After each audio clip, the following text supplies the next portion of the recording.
Yeah, that was, I made a lot of mistakes on deployment. That's when I kind of like, so I made so many mistakes that I was like, they were like, you are going to, if you continue this path, you are going to be removed. Yeah.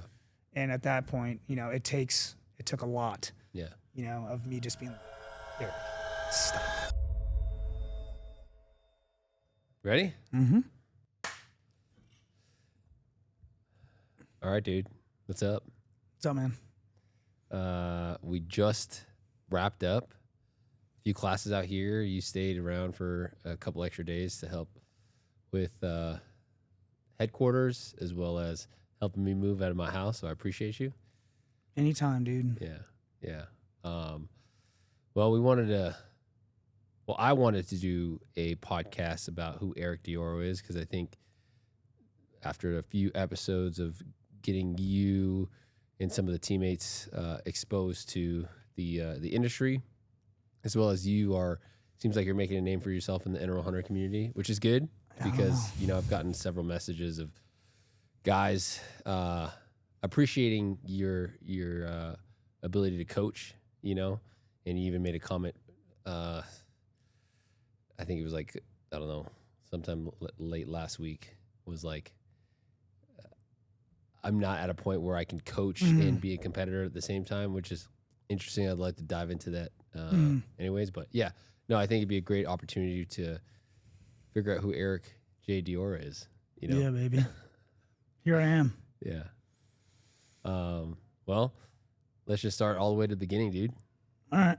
Where you from? So I grew up in Pennsylvania. My parents split when I was young. So my dad lived in Pittsburgh, Washington County, and then my mom moved to Scranton, Pennsylvania, home of the office. Yep. So Western Pennsylvania, Northeastern Pennsylvania. Yeah, I did that. I joined the Marine Corps when I was 18 years old. So for that, up to 18, I was in Pennsylvania for the most part. Yeah. My dad did move around a little bit. He spent a little bit of time in Virginia, Utah. He's a doctor, so he, changed in hospitals and stuff like that. For sure. Got me into hunting and stuff out there. I competed powerlifting and a little bit of wrestling when I was growing up. Probably not enough as I would have liked to, just given now. I think that combatives are important. But yeah, I was pretty into powerlifting. I was pretty successful at it. I even had a scholarship, I think. Or I did have a scholarship. But, my mind was made up pretty young age that I want to join the Marines. Why the Marine Corps? Honestly, dude, told they were the hardest. Okay. When I lived with my mom, my friends at the time, their dad was a Vietnam vet. He was actually a Recon Marine. And he, not to scare us, but he had some stories. For sure. And that had a big impact on me because I looked up to him, and it, running around playing with guns and shit, it was just like, yeah, I'm going to go be a Marine. I'm going to go fight. Right. Then the Trade Center, the World Trade Center happened, and that pretty much sealed the deal. I was like, all right, I'm going. Yeah. How old were you when the Trade Center? Oh, I think I was in the third grade. Crazy. Yeah. To think that you're at 8 or 9 years old, you had made up your mind after. Well, was that 8 or 9 in the second grade? Yeah, for sure. Really? Yeah. Oh, maybe I'm later than that. Yeah. Wait, no, hold on. Yeah. I take that back. Well, at first grade, you're like 6 or 7. I don't think so, dude. That's pretty. Yeah. I don't think so. So you're 33 now. Yeah. 2001. Oh yeah. Yeah, you're 8, 9, right? Yeah. So your birthday's June, coming up June 2nd. You're 34. June 7th. Yeah. June 7th. Yeah. Oh, that's right, because you're getting married on the 6th. On the 6th. Yeah. So don't forget it. Yeah. Yeah. That. So it's kind of two parts. This was first, we were in Pennsylvania, so they were because the one plane crashed up there in Pennsylvania. So they, canceled school, school was called and, go home, right? Everyone's kind of in panic mode. My dad was actually he was in New York at a conference when that happened. He's a surgeon, so he was there rendering aid to victims and survivors and stuff like that. Yeah, he was in the Navy too, so that also kind of, he wanted me to go, I think, in the Navy, be an officer or something like that, and I was just like, no, dude, it's not gonna happen. Yeah. But yeah, the Marines, I think, were just it just looked really hard, and I just kind of like I didn't even go to any other branches recruiting offices. Like I was just like, I'm gonna go join the Marines. Yeah. Before we dive into your, you joining the Marine Corps and stuff like that, like how was growing up? You said you have several brothers and sisters. 6. And you're right in smack in the middle. Smack dab. Yeah. So 3 older, 3 younger. How is that? They always say like being like the middle child, you can kind of get away with shit. No, that's not the case. No. Yeah, I think I've heard the opposite. I think the middle. I actually just a funny Instagram video popped up yesterday, and it was like this. I don't know. It's just I think the youngest and the oldest siblings kind of get more leniency than the middle children do. I think that, but I mean, my parents did a good job. Even with the split and stuff like that, and it was a good dynamic. Again, my parents are split, so I have like half siblings, but they're still my siblings. So I don't even like consider that. We had a good relationship. We had a rock. You're growing up as a teenager, you have no idea. You have no idea what family really means at that point. So like, it was a good. We were very fortunate. Now when I'm in my 30s, like family means even more to me because we are all apart. I live in Idaho. My closest relatives in Bellingham, Washington. So it's a 9-hour drive. And I've been out of my house, not to get into like the whole sob story stuff. I was out of my house when I was like 17, so I was, when I graduated high school, I wasn't even living in my mom's house. I was living with my buddy. And, like if I could have redone it, I probably would have tried a little bit harder. I think to have a very structured relationship with my family, instead of like just being an angry kid. Yeah. But, come full circle. Now I'm 33 and I understand that. So like now it's even more important to keep in touch with my family and stuff like that. Yeah. Yeah. And you're still, you said you're pretty close with a lot of your siblings for the most part. Yeah.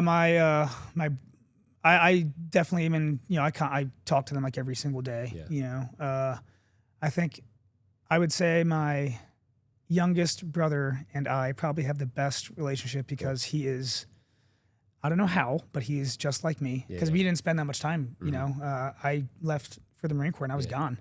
How old was he when you left for the Marine Corps? Oh, he's 26 right now. So probably 10. Yeah, he's 26 right now. I left when I was 18, so he was 10 years old. Yeah. Yeah, and so I wasn't around for his like teen years, but I think I don't know, for whatever reason, he kind of like took after me, and he's a welder. He's like really successful at that. He just got his license to be his own practicing welder and stuff like that. So he's doing good, but he loves guns. He hits me up all the time, like, hey, what rifle should I build and stuff like that. And it's cool. He's learning. I've taken him pistol shooting. He's actually pretty good at pistol shooting, which is cool. He's all into that stuff. But again, like I can't pick favorites. We're all, my older brother and I, we had a bumpy relationship, I guess, just like as you would with your older siblings. But we've become a lot closer recently, especially after the Marine Corps or during the Marine Corps and afterwards. Started skiing together and stuff like that. I go up and visit him in Bellingham. He came down to Idaho a couple times. He loves it down there. I'm actually he talked about like taking a hiatus, like a year off of work and just coming to live with me. And I was just like, dude, let's do it. He's also talked about getting into hunting and stuff like that. Cause we grew up hunting and stuff, but he never sat, like he never wanted to like carry a gun for a living or anything like that. I don't think he owns any handguns or stuff like that, so just different. Yeah. You're, out of all your siblings, you're the only one that joined the military. Yeah. Yep. Yeah. How does that like? Well, sometimes I think I screwed up. My family's, they're all pretty intelligent. I think they all got my mom's also successful. They all got they got good genes, and I was just like, no. I don't know if I would consider it the easy route, going the Marine Corps, but it was like an easy answer for me, because I didn't go to college. I went straight into the Marines after high school. Yeah. They all went, everyone else went to college, did really, my sister actually just graduated with honors. Yeah. Like 2 days ago. Cool. My youngest sister. So she's going to be an RN now. Again, the success, I think they have good blood in them. Yeah. I just didn't want to go that route, you know? I think success looks different for every single one of us. Different lenses, right? Yeah. Different perspectives. Yeah. I think unfortunately, because of I don't know. I don't know if it's Hollywood. I don't know if it's just like, I don't know if it's school indoctrinating us to believe that like in order to be successful, we have to be doctors or in the medical field or lawyers, right? But like, I don't know, man. I feel like you've done pretty well for yourself. You know, dude, I'm trying.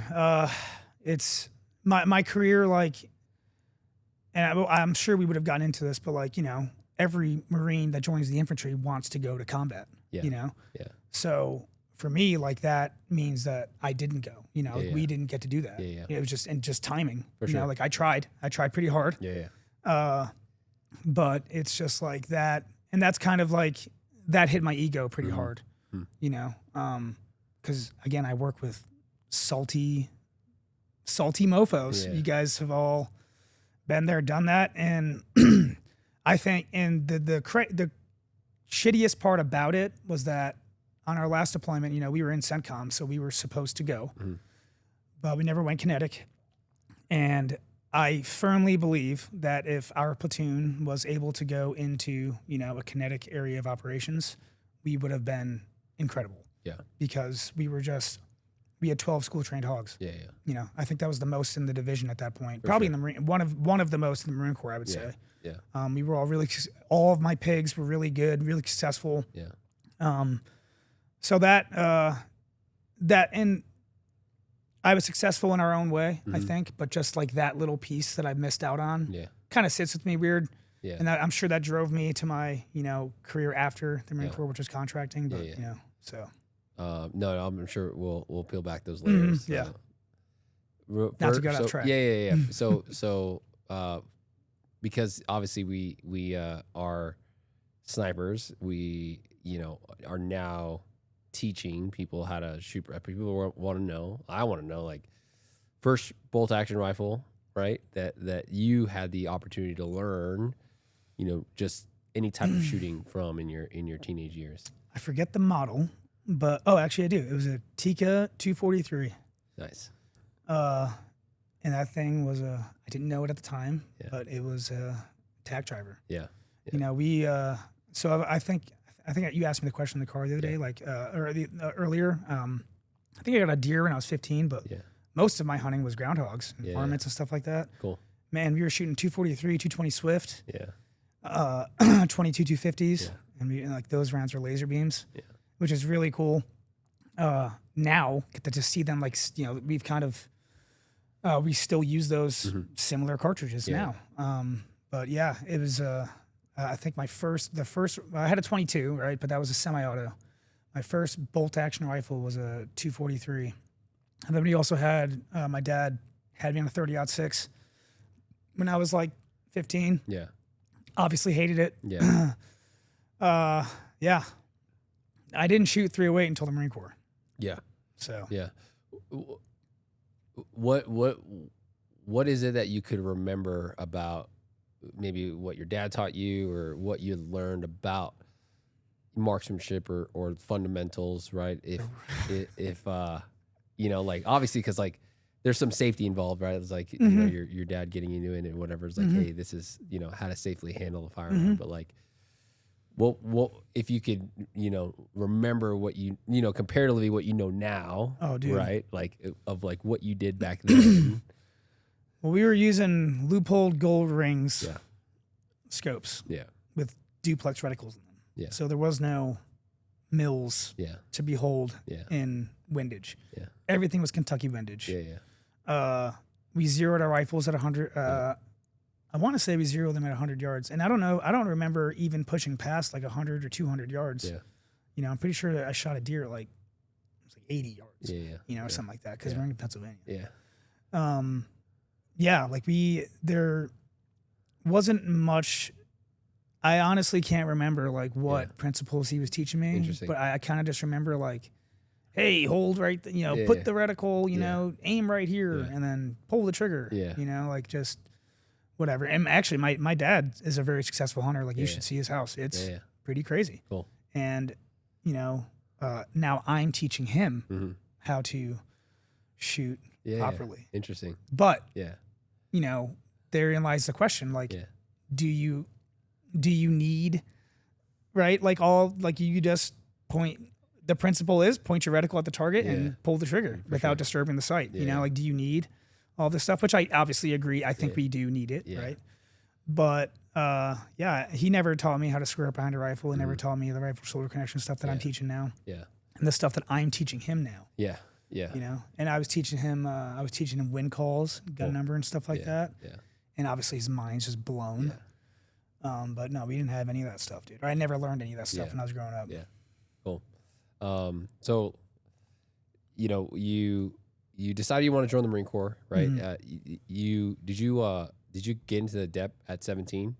No, dude. Actually, You gotta wait. Did you wait 18, and I graduated Okay. high school when I was 19 because I graduated June 10th. My birthday was June 7th, so I graduated when I was 19. So I didn't join the Marine Corps until I was 19. Oh, interesting. Yeah, Okay. 2011. I Okay, was so 19. you were probably an older one of your Yep. like peer group essentially. In my graduating In your class. Yeah, I was graduating one of the class. older guys. Yeah. Interesting. Okay, so Yeah. but like went to the recruiter, like I'm gonna be an infantryman, all that stuff. Like so when you I'm assuming it was just an infantry contract. It wasn't a special like. No, it was. it? Okay. I was a contract 52 actually. Okay. But when I got to SOI, Yep. they didn't have 52 classes, so they reclassed me to 0311. Oh, I see. Okay. And so then, and then halfway through, I volunteered to go recon. Okay. What years? Remind me what time frame this is? I joined 2011, so 2012 I was at SOI. Yep. And they weren't. So 2011 in November, I graduated boot camp in January or February, whatever the timing is. And then I went to Camp Lejeune, or Geiger, whatever. You went to Paris Island. Yeah. Oh yeah. East Coast, okay. east of the Mississippi. East of the Mississippi. Okay. Yeah. Yeah, when I was there, again, like they weren't training 52s for whatever reason. Yeah. Which is assaultmen. I think they shut down the MOS, didn't they? So no, actually they changed it, assault person or something like that. Yeah, They changed something with but I don't know, and I don't know what. I'm far removed from that field. Yeah, for sure. I don't keep up with it. Yeah. But so contract 52. yeah. And then you went to 11. Okay, so let me ask you real quick, and we can brief over this. How was boot camp for you? It was one of the funniest things I've ever experienced in my entire life. Really? Okay. Yeah. I mean, it was. Do you feel like you were like, based off of your powerlifting, your wrestling, like, and I had recruits or peers in like was like boot camp was like nothing to them. I wouldn't say it was nothing. Like, it definitely sucked, but it was the easiest thing you do in your military career, and you don't understand that until you get out of the Marine Corps.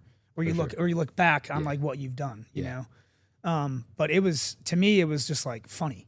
Yeah. You know, we got, like they were able, we got roughed up, like we got IT'd, whatever the hell they call it. You know, it wasn't like I don't say it was easy, like it definitely sucked. Yeah. But it was just funny. Yeah, you know, you have a bunch of 18-year-old dudes running around like naked in the showers and stuff like that. And then you have guys running, yelling at you, spitting in your face. And then you're just like running around getting dirty. Then you know, it's just, it was just funny, dude. Like it was, Marine boot camp is again designed to bring you down all to the same level.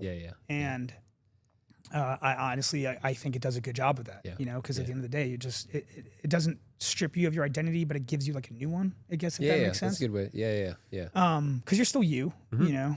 But yeah, dude, I'm not gonna say I had fun there because I would not want to do it again. Yeah.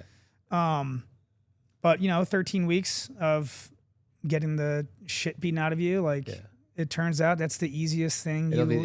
Especially as an infantryman, it'll be the easiest. Yeah. Yeah, it'll be the easiest step. Your career. You talk like that. That is the beginning. You know, the very beginning. Like when you get that cert, when you get your EGA, like that is the very, very beginning. Just like sniper school, when you get that cert, that is the very beginning of it. Yeah. You know? Cool. Okay, so now we're at SOI. You decide that while you're going through, because SOI has evolved from when I went. Yeah, through it's way different now, it's dude. Way different now. Yeah. So I understand it has even evolved from the time that I went through to when you went through, but like I do remember there being, okay, if you're 0311, then well, at least when I went through SOI, you had to complete the whole 0311 package before you even went to BRPC or BRC. Yeah, we did the but we volunteered like halfway through because they Okay. have the job split, right? Yep. When you finish like the first half of Yeah. it, then you go, mortarman, Yep. a machine gunner, all that Yeah. stuff. But they asked us Yeah. like who wants to go to BRC, For sure. and me and a few guys were like, obviously I'm going to do that, Yeah. And then Did you know that you want like I had no idea what recon like being in recon. you just wanted it? You just thought it was sexy. Dude, no, I thought it looked really hard, and I Yeah. was like, I could do that, like no problem, yeah, right? yeah. But the dude, and I wish I knew who it was because I would ask John Yeah. if he knew him. But this dude showed up, a salty dude, no skivvy shirt, dual cool, like puts this video, the moto video on, and it's just guys. I'm pretty sure Steve Holland. I'm pretty sure they showed the video that Steve Holland was in or part of it. Yeah.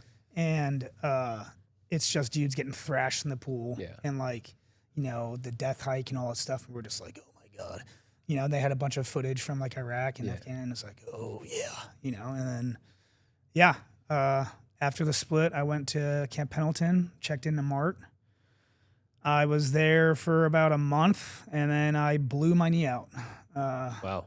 Yeah. Okay. And I part of me thinks I injured my knee in SOI, Mm-hmm. but I stepped in like a hole. Yeah. When we were on a log run, and I Yeah. stepped in a hole, and Yeah. my knee just like locked Yeah. out. So for those that don't know, MART stands for Marines Awaiting Recon Training. Mm-hmm. So you haven't picked up with a class yet for BRC. BRC. Basic reconnaissance course. to become a reconnaissance Marine. You're essentially waiting, and during that waiting phase, you're essentially getting thrashed. from 4 hours of land PT, 4 Yeah. hours of pool PT every single day, Monday through Friday. So you got hurt in March. So did that extend your time at SOI? Wait, so from Lejeune, did they send you over to the West Coast then? Yep, I was in Pendleton. Okay. Yeah, But that- after you graduated as an 11. Yes. Okay. Yeah. So I went there. I went there as an 11. I checked in, and a month into that training, I blew my knee out, meniscus tear, had to get surgery. Jeez. And that did extend my time because I couldn't bend my leg for like 9 months. I couldn't. Is this the same leg that you have issues with? Yeah, the one I just broke. Yeah. And then that's where I met Corey at Mart. He checked in a little bit before I did. But then we were in Mart together. I got hurt, got dropped, and he continued through. And then, I got that surgery. And for whatever reason, there was just complications with like my healing or something like that. Yeah. And I just couldn't like bend or straighten my leg really. Like it was just not working.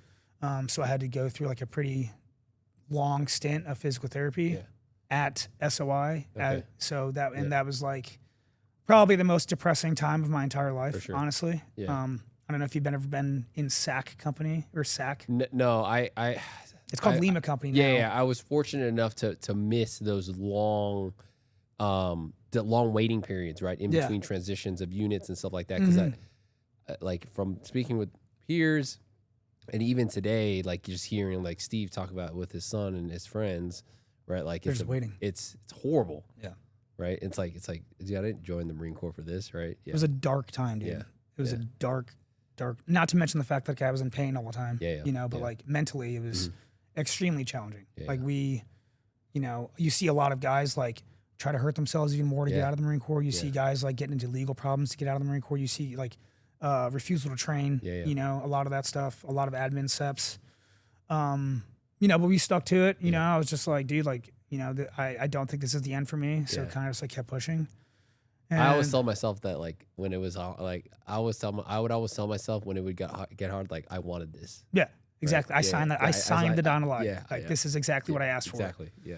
But I didn't ask for that. No, right? for sure. No one has to get hurt or to get. Well, just like be there. Yeah. Like I wish that my leg healed faster. I wished for whatever reason it. You know what I mean?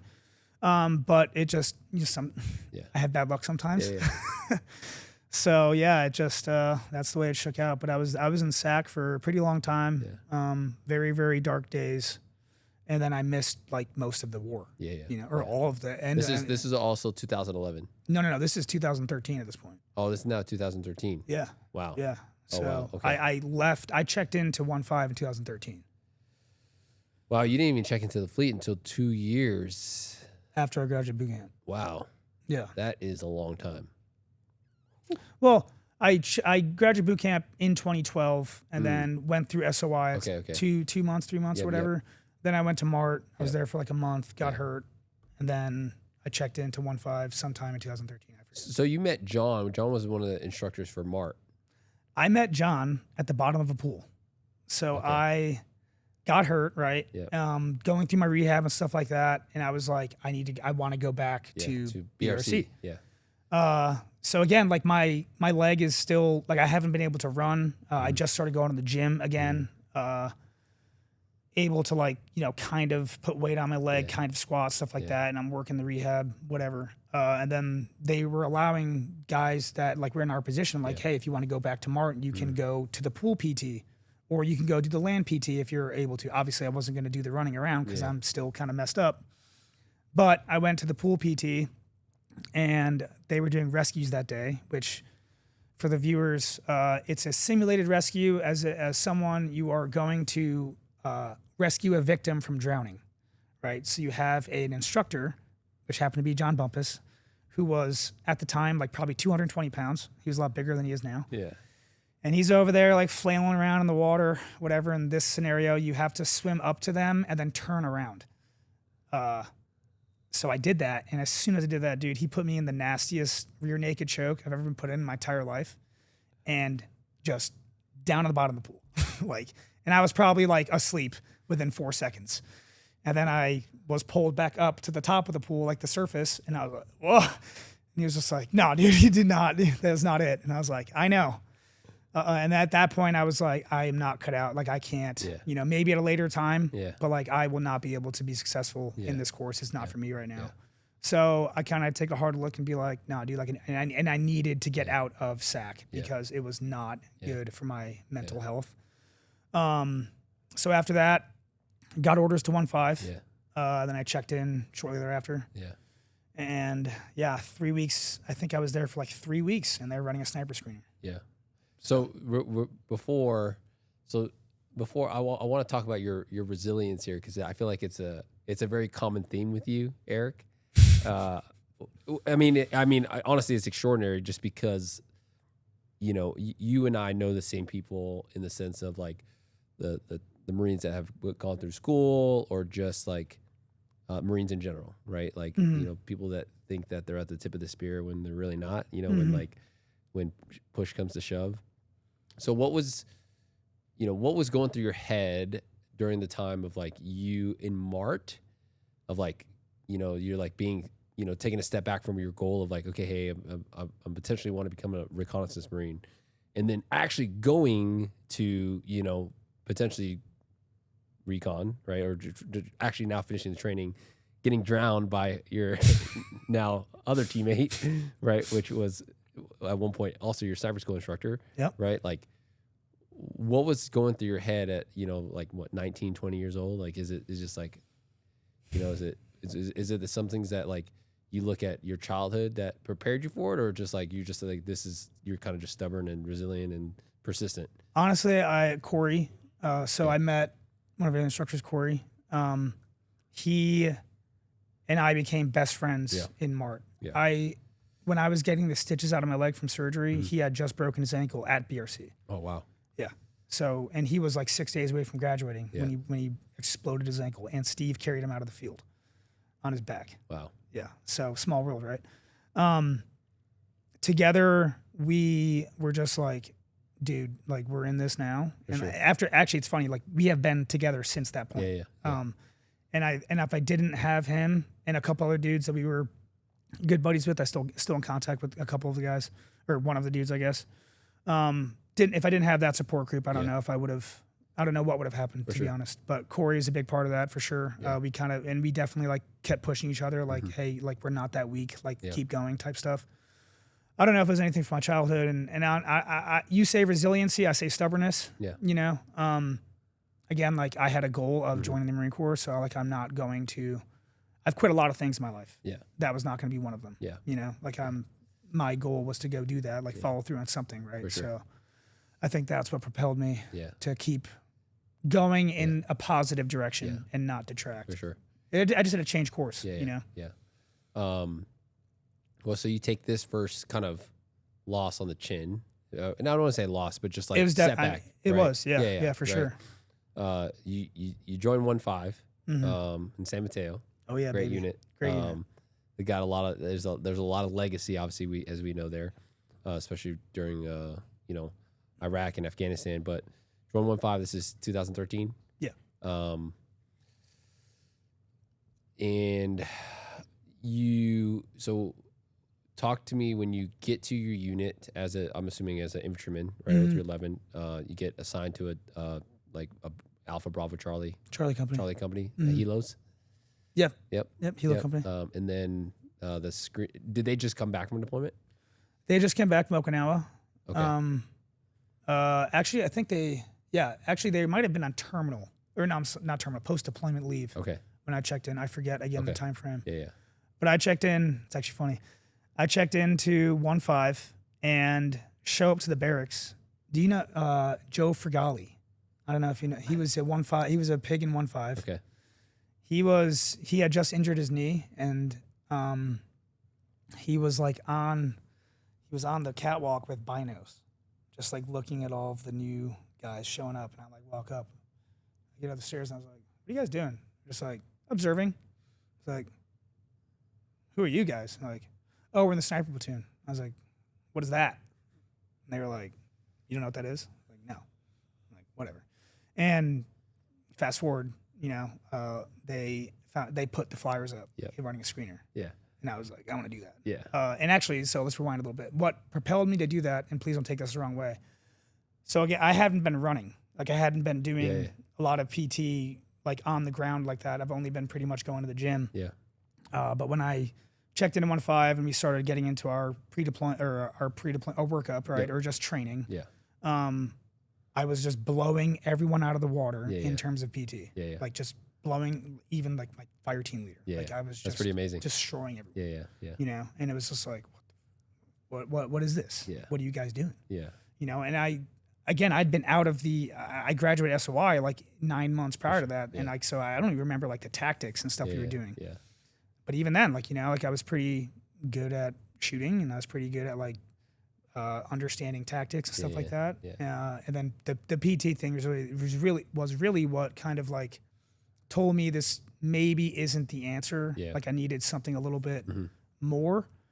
And then I saw those flyers, so I was like, all right, I'm gonna try to do that. And at first, my platoon sergeant was like, no. And then I was just like, I would like to do that. And then Mina Gallo Kareem. Yeah. He's already been in Charlie Company. He came back from that Oki deployment, and so we became really good friends right off the bat. He's a short guy. I'm a short guy. Yeah. We just kind of hit it off right there, and he was like, "This dude should go," because he's also a PT stud. He's a freaking stud, dude. Doesn't look it, unassuming guy, but he is an absolute stud. Yeah. So I don't know what strings he pulled, but I guess our platoon sergeant called the platoon sergeant of the sniper platoon and was like, "Can I have one of my boots run your platoon?" He was like, "Yeah, you can come fail." Literally what he said on the phone. I was on speakerphone. He's like, "Yeah, you can come fail." Like, all right, dude. So then I went out for the sniper screener. That was the hardest thing I've done at the time. Yeah. Right. How long? 5 days. 5 days. Cool. Yeah. All in Mateo area. All Mateo. With Sean Hughes, land nav points. Yep. First on sale. Oh, dude. Yeah. We were all up and down them hills. Yeah. The tomato patch, everything back there, dude, was just like, oh man, we were. It was rough. It was I remember we did this.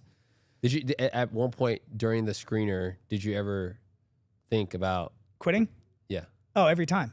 Land nav, you fall down a hill, you're like, I DOR. You just yell it. No one can hear you though. Oh, I quit so many times. Yeah. Okay. But obviously, you just suck it up and you just go continue doing it. Yeah. it's not forever, right? Yeah. You can do anything for 5 days. Yeah. Well, in the mentality that you have now, but back then, 21 years old, right? Yeah, 20 years old. Yeah. I finished screening as a 20 because I turned 21, and then I went out. A couple of dudes from SAC checked into 2.5, and they were also recon drops, and we all were all friends. Yeah. So they took me out and Buffalo Wild Wings, Yeah. but not to get sidetracked. Yeah, I think everyone on any selection ever has definitely been like, I DOR, to themselves or to nature, Yeah. but no one's around, so Yeah. never quit. Right? Yeah. I do. So that was definitely the hardest thing I had ever experienced in my life. Yeah. That was extremely challenging. Yeah. But it was a really good challenging. Like it was like It's a It is screener for a reason. very purposeful. Yes. Not just getting hazed. Yeah. It's training. Yeah. It's important. Yeah. They need to see how because you can push your body. Yeah. Like your mind will break way before your body will. For sure. Right. And so and that's what they're trying to drive home is like you're stronger than you think that you are. Yeah. We were doing this this event, and it was we had to drag a pulled litter on the ground, but they put like 6 pig eggs on it, so it weighed like 300 some odd pounds. Yeah. But you had 4 guys on each, or 2 guys on each end, right? Yeah. But you're low crawling. Yeah. And I ended up like dragging my arm on the ground, so I ripped like from the center, like down here to right here, just ripped it off. Like my flesh was like gone. Yeah. And I developed cellulitis Ugh. in the screener. So and I didn't know it at the time, Yeah. right? I just thought, I was like, oh wow, like this, whatever. But we finished the screener, and I didn't have a lot of sleep during that time, so I went back to the barracks. And Corey was in Charlie Company at that point, he didn't come out for that screener because he checked in like a week or 2 after I did to 1-5. But I fell asleep in his bed, and then like the next morning I wake up and like I slept like 18 hours. So the next morning I wake up and I'm like, oh, I got to go to work. And like I remember like getting up and I like moved my arm, and I just felt like it ripped a scab off, and I just left this 1 foot long scab of my flesh on his sheet. Yeah. And he took a picture of it for me, and he's like, what is this? And I was like, that is my skin. So, but yeah, I got cellulitis in my arm. It was just funny, but yeah. In your screener, were there people that quit? Like, Yeah. Go ahead. Go Sorry. ahead. Yeah. How many did you start with? I think we started with like 25, finished with 7. Okay. And then all 7 of you guys got selected? Yeah, but honestly, not many of us lasted. Me, Gato Kareem, and Nuanez were the only guys that lasted in that platoon on that first deployment. Everyone else got removed because you're under what do you Like probation. probation? Yeah. So there's a year probation, Yeah. right? Everyone else got. You can get removed at any time if Yeah. you're not fulfilling your duties. One dude was a staff sergeant, Staff Sergeant Strauns. He's a really, really good dude. Yeah. He got orders, Okay. so he did not like voluntarily leave. He got orders, or he shouldn't say voluntarily. Yeah. He did not want to leave, or he didn't do anything wrong. He Yeah. just got orders out. But yeah, the rest of our peers that finished that screener are all gone. Yeah. So it was just me, Mina, and Cruz Cool. that were like there from basically that point on. Yeah. Now, when you first started, learning the sniper craft, because you get selected, right? And I'm sure like you're feeling a high because like at this point you've been, I shouldn't say let down, but like you've just had all these setbacks where like finally, boom, you get accepted to the sniper platoon, and I was like, okay, hey, things are now starting to go in the direction that you see your career. Dude, as soon as I got there, I was like, this is the place. Yeah. Like, this is where I belong. Yeah. Bothwell was there. Yep.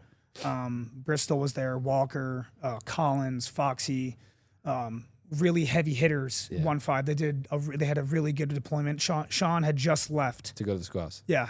Right after the screener. Or maybe right before the screener. But he was in and out. But he had just left to go to the staff into IC. And so like but those seniors were still there, and they were all like, like I was like, holy shit, these guys are like the real deal. Yeah. I mean, they were incredibly good at their craft. Yeah. Like they really are. All of those guys were awesome. I was so fortunate to have those leaders because they really paved the way for me, even when I fucked up, because I was not a great pig. Yeah. I was a pig for 3 years, and I was not great at it. Yeah. But they, gave me a bunch of second chances. And Bonifilia was there too. Yeah. When you say you weren't a great pig, describe what that means to you in the sense of like, was it that like you didn't take well to tasks, like, or was it just like, it took you a lot longer to learn the trade compared to others? I think I learned the trade. Like I understood what the job was. I think it was just putting the thoughts to action. Yeah. I was young, I was young and dumb, made a lot of stupid mistakes, got hazed all the time. Yeah. You know, I was good at shooting, right? For sure. I was pretty decent at shooting right off the get go. You had the A3s? A5s. A5s, Yeah, okay. we checked in with A5s. Yeah, okay. Pretty good at shooting. The field craft game always got me. You know, I wasn't really good at concealment. I wasn't really good at the mission profiles. You know, like I was a point man at first. I think I started as a point man or an ARO or something like that. I was terrible with HF. And the employment piece, you know, like was just like total different language to me, right? Sure. I've never been on RNS patrol, something like that. So Yeah. it was just like trying to understand all of that stuff. Yeah. The lifestyle, you know, like that immediately, like I was like, this is what, you know, I want to do. Like this is the right answer for me. But just kind of like learning it, right? Learning what it actually meant. To be a sniper. Exactly. Yeah. That took a long time for me, you know, because I and to this day, I think you can be a sniper without having a hog's tooth, you know? Like I think to this day, there were dudes that deserved hog's teeth and there are dudes that do not deserve them. And there are pigs that are way better at operating as a sniper than I ever will be. For sure. You know? Yeah. It's interesting the certificate, what it does to the approval of, you know, others, right? Which at the end of the day, for those who know and have been on like both sides of the fences, is like, like a certificate doesn't mean anything, you know? Shirts and certs, right? Yeah. It doesn't, at the end of the day, it's only your ego. I think it only matters to yourself. For sure. You know? And obviously like I wanted to be successful in something, right? So yeah, like I tried really hard and I kept making stupid mistakes. And then again, like fast forward, you know, when I was later on in my career is when I finally understood, like, it's not about being a sniper. It's about being a dude in the team that is good at, like, just really good at the job. Right. The term sniper is just, that's it. It's just a term, you know? Yeah. No, when you say the lifestyle, I'm assuming, again, this is just drawing from my experiences, but like there's so many also parallels because of our community is so small and just like how things are ran. So like, you know, as in the sniper platoon, I remember, you know, being the first to work, right? Like even before everyone, right? So like we had to make our training in the mornings around making sure that we made it to roll call. What's it? Roll call or formation? Right at 8 when everyone else is just getting to work. We've already worked for 4 hours that day. Right? See, it's really funny you say that. So we didn't. My first year in the platoon, we did not do anything battalion or company level. Interesting. The first field op we did, the first battalion level field op we did was Bridgeport. And that was like all of the rest of the time we were just out of sight, out of mind, doing our own stuff. That's cool. Yeah, so we were really fortunate. That goes to show the relationship the snipers had with your with command, right? Because it's not always like that. And they trusted us. I would say trusted them at least. I would say, drawing on from my experience as a pig, because we like our sniper platoon had a black eye when they got back from the deployment that I checked in at.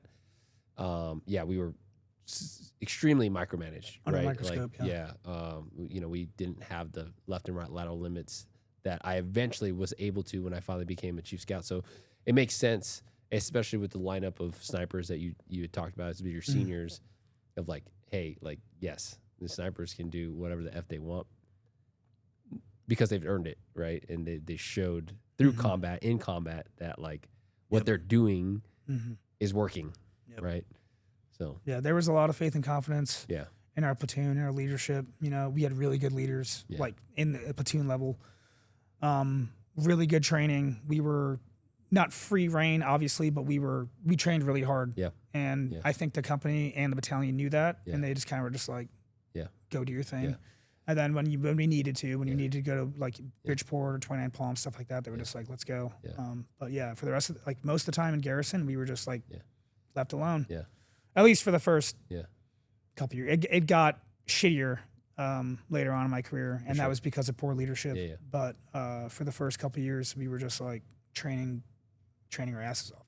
Like just training hard. So would you consider yourself a stay baby? since you I am a state baby. yeah since you only did 3 yeah okay 3 deployments with the platoon. Yep. Well you only did 3. I mean you said like not even like 3 weeks in Oh in yeah, Charlie Company. yeah. I think I was. Yeah. It was like 3 or 4. It was Yeah. very very shortly Yeah. after I got to the fleet. Yeah, I checked in the platoon. Yeah. So for those that don't know, stay baby is essentially a term that we use as for Marines that go directly to a sniper platoon without even doing a deployment. Because, and I think there's pros and cons, There is, right? To both, sure. right? Yeah. In sense of like when I shouldn't say traditionally, but like usually Doctrinally, you would want to have at least a deployment in the infantry before going to a sniper platoon, right? But then again, also with me being a Stay, I see the value of that. But it wasn't until I went to squad leaders course that I truly understood how I could be better at my job as a sniper until 100%. I understood how the infantry works. So exactly. like, so now I almost like kind of like, gosh, I wish I would have done a deployment as a infantry Marine. But then, right, like it goes back to like, well, I mean, I don't know if my career would have shaked out the way that it did, right? You know? Yeah. So it's all in hindsight, right? Yeah. You know, I think that if I didn't go out to the screener and I stayed in Charlie Company, it would have altered my path a little bit. I probably would have been out of the Marine Corps sooner than I would have sooner than I got out, right? Just because like, dude, like, and I don't want to talk shit. It's just like, man, they weren't the platoon I was in. Just like there weren't that many studs. There were a couple studs, you know, but it wasn't like any. I wasn't like, wow. When I checked in the sniper platoon, I was like, what did I do to myself? Because these dudes were giants. I was in the footsteps of giants at that point. These guys were heavy hitters, really good at no one's fat. All studs. All in shape. Everyone's running a 285 or 300 PFT. Everyone's shooting mofos. Everyone like they had their mission gear just ready in our lockers. Like everything's organized. It's just like a different level of operating. You know, the highest level of infantry you can be in a Victor unit, I would say, is what, you know, I was introduced to. And I was like, this is where I belong. Yeah. That's cool. And not saying like I deserved it. I mean, I ran the screener, right? And I got selected, but I'm just saying like that's who I was around with. And I had big shoes to fill at that point. And I think that's what really propelled me to that like, became your ceiling at that point in your life. Like I wanted to be just like, I don't think I'll ever be as good as any of those guys, right? Because they went to the fires of combat and all other stuff. So I'll never reach that point, right? But I did my damn best. You know, like I did try as hard as I possibly can to learn things, to not make stupid mistakes all the time, you know, but like it was intimidating to say the least, but it was also really, really good. It was a good intimidation. It was like a fear factor. Like it just drove me, you know? But yeah, I don't know. I think it makes sense to, you know, because the sniper platoons want senior guys. That's why they do they typically recommend having a dude go do a deployment, come out for the screener afterwards. And I think it's important to learn the infantry tactics, right? But I think you don't need to go do a deployment with the infantry to understand their tactics. You can just go talk to a platoon sergeant and be like, hey, why do you guys do this? Why do you guys do that? What is this contingency? So, yeah, I'm very grateful that I went out when I did, because I think I got in early enough to where I could make all of my dumb mistakes at a young age early in the platoon and then carry on the ladder of my career with that like higher level of operating. Yeah. If that makes sense. Yeah, it does. Yeah, for sure. That's awesome, man. So you're a pig for how long before you went to sniper school for your first time? So did you do a deployment as a pig? I did 2 deployments as a pig. Well, before you went to sniper school, I did a deployment as a pig, and then I came back and went to sniper school. So 2015 is the first time I went to school. Okay, where'd you guys deploy to the first time? Australia. Okay, it was like a UDP. Okay. Yeah, and it was that was I made a lot of mistakes on that deployment. That's when I kind of like, so I made so many mistakes that I was like, they were like, you are going to, if you continue this path, you are going to be removed. Yeah. And at that point, you know, it took a lot, you know, of me just being like, Eric, stop it. Yeah. You know, when did Corey finally join you in the platoon? That deployment, we ran a screener in Australia. Okay. Yeah. So I put that boot through a deployment or put through a screener. You Yeah. put him through a screener as a pig? Oh yeah. Okay. I didn't like, it wasn't like I was coming up with the events and Yeah, shit, yeah, but yeah. we were like, we ran the screener with them. Yeah, yeah. So I, had a whole ruck and we were doing Yeah. everything they were doing. Yeah. That was a rough screener. And it was honestly, the structure of it was also faulty because battalion pretty much said, 80 people are going to go to the screener. Interesting. And they, picked all of their good guys and they had some volunteers, but they had, like, we started, there was like 70, 75 or 80 Marines started the screener. Yeah. And I think we selected 7 of them or 8 of them. Yeah. Yeah. So we, and we had our hands held, because we were in Australia, so we can't be going around doing what we typically would do. We had to go find some corners of the training areas to actually do what we wanted to do. But it was a really good, successful screener for the most part. We picked really good dudes. Corey was, we picked, we've got Corey, Paul, Robinson, Carrasco, Escobar, Anderson. I know I'm missing Logston. Interesting. Yeah. So that's when all those guys came over. I know I'm missing a couple, dude, but again, whatever. Yeah. But yeah, we selected those dudes and, we finished the deployment with those extra teammates. Cause when I went to that deployment, there was 11 guys total in the platoon. Wow. Yeah. 2 teams. Wow. And there was, Foxy was my team leader. Collins was my ATL. We had, Bristol didn't go on the deployment. Walker was there. He was the other team leader. Yeah, it was a really small platoon. Yeah, but they were really good. We were really good. Yeah. We did aside from me fucking up all the time. It was a really good platoon. Yeah. Yeah. Man, it's crazy to go back that to recall all this. Yeah, recall that. Yeah. So now you come back from Australia. Your first deployment as a pig. Go to sniper school. 1 TAC 15. I think it was 1 TAC 15. I always get the dates mixed up. Did you? I think it was 1 TAC and then I went to 3 TAC. Yeah. Because you didn't go to school with Steve. No. Okay, so there was 1 TAC because Steve was 2 TAC. Okay. Yeah. We always called Steve's class 2 TAC dirtbag. Yeah. But they're I mean, it's obviously a joke, but their class is great. Well, you called 3 TAC 15 3 TAC lady ankles. Yeah. But yeah, check 1 TAC 15. Who's your partner? Mina Gatto Kareem. Gatto Kareem. Yeah. Okay, Gatto Kareem passed the first time. Obviously, because I was a spotter. Dude. Yeah. Well, Gatto Kareem is. He's really talented. Probably the best shooter I've ever seen as a peer. Yeah. Like he very talented. I mean, he's just very smart, very unassuming. Just a really He's got a temper. He's got a temper though. Oh, dude, he's the scrappiest dude I've ever met in my entire life. So 1 TAC 15, that was my first class as instructor. Bumpus was there too. I'm sure seeing Bumpus again in a completely different limelight was probably crazy. It was interesting. Yeah, I was like, I know you. Yeah. And I don't think he. I mean, how many guys did he take in the pool with him? So I don't know if he even recalled. Yeah. Right, but I was like, I know you. Yeah. What was it like? So getting the opportunity to go to sniper school, right? You've already got a lot of pressure on your shoulders with the fact that you come from a lineage of studs, dude. Right? I mean, the pressure when you walk up to the schoolhouse and see the shadow man on the wall. Yeah. It hits you. Yeah. It hits you fucking hard. Yeah. It's just like, oh, this is what's happening right now. And then it's just like, this is where you motherfuckers are made. Yeah. Yeah. And it's humbling. It's footsteps of giants, dude. Yeah. It's just like those who went before me, it's just like, I'll never live up to their expectations. Yeah. You never could. Yeah. I never could. Right. Yeah.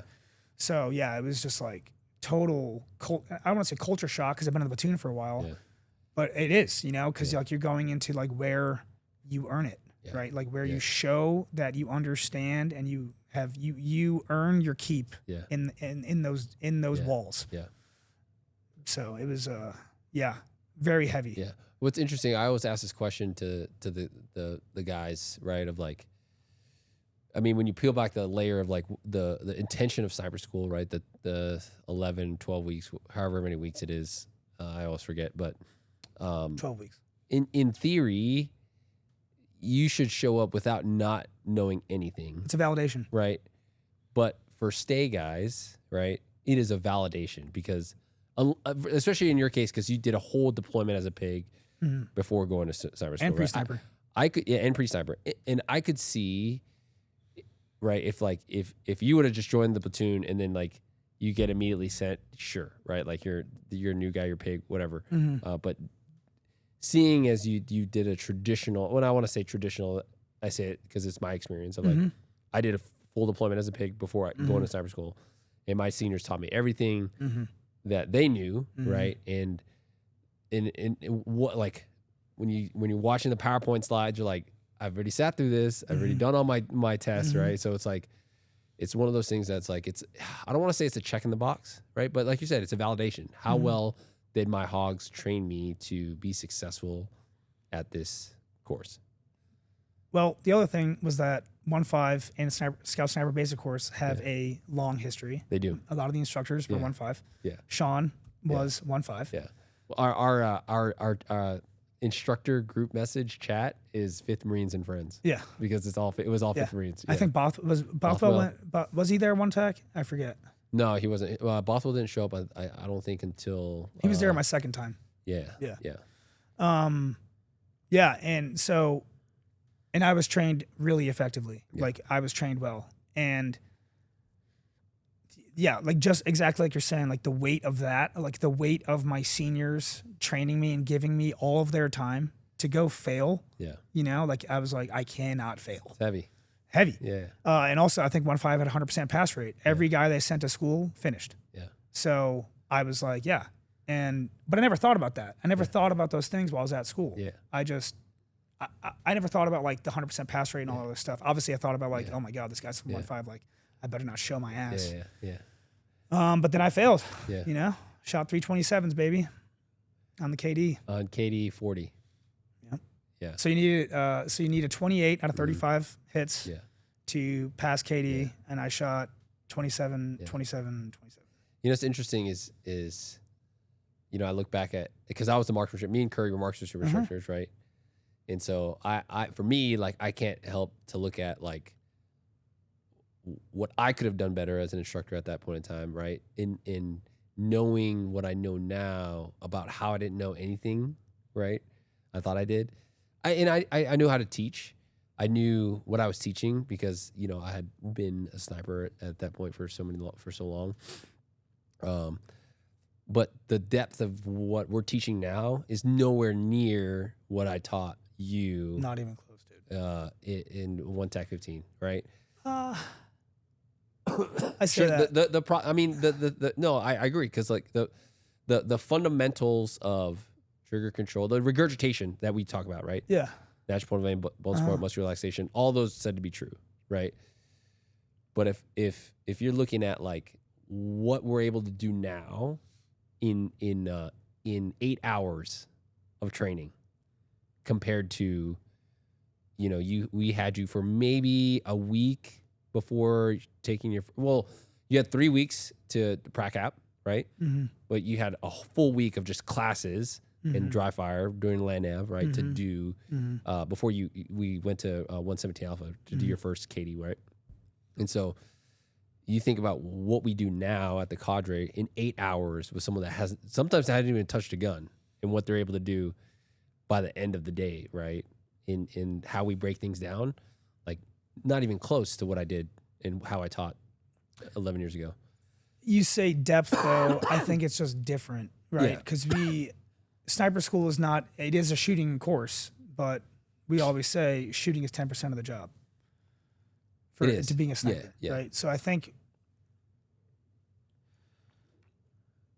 fundamentally, and like the staff at any sniper school I've ever been to has always been like the best, just most proficient dudes, just killers of men, you know, just like salty dudes that have done it and they know it.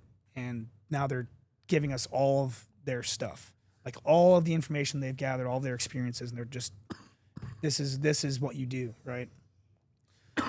So I think it's just different now because now we can isolate shooting as its own thing. Yeah. Right. And, you know, I've referenced this story pretty frequently. When I was in Arizona with my buddies, my fiance's friend has fiance's friend's husband, his name is Jonathan. He's never shot a rifle past 500 yards. Yeah. And he's in the Marines or whatever, but he wasn't in infantry, right? We go out to Arizona and I put him behind my rifle. I give him, I don't know, an hour and a half of like, this is not even, I had my monitor. I have a monitor attached trigger cam. And I was like, this is what you want the reticle to look like. This is how we do that. This is how you hold the reticle. This is how you dial the reticle, right? An hour, first target he shot at was 900 yards. Yeah. Hit it. Next target, 1,300 yards. Yeah. And that was within 2 hours. So it's like, you know, we've just come leaps and bounds ahead of like, and not to say like you guys are teaching the wrong stuff, right? Because I learned an absolute shit ton at sniper school.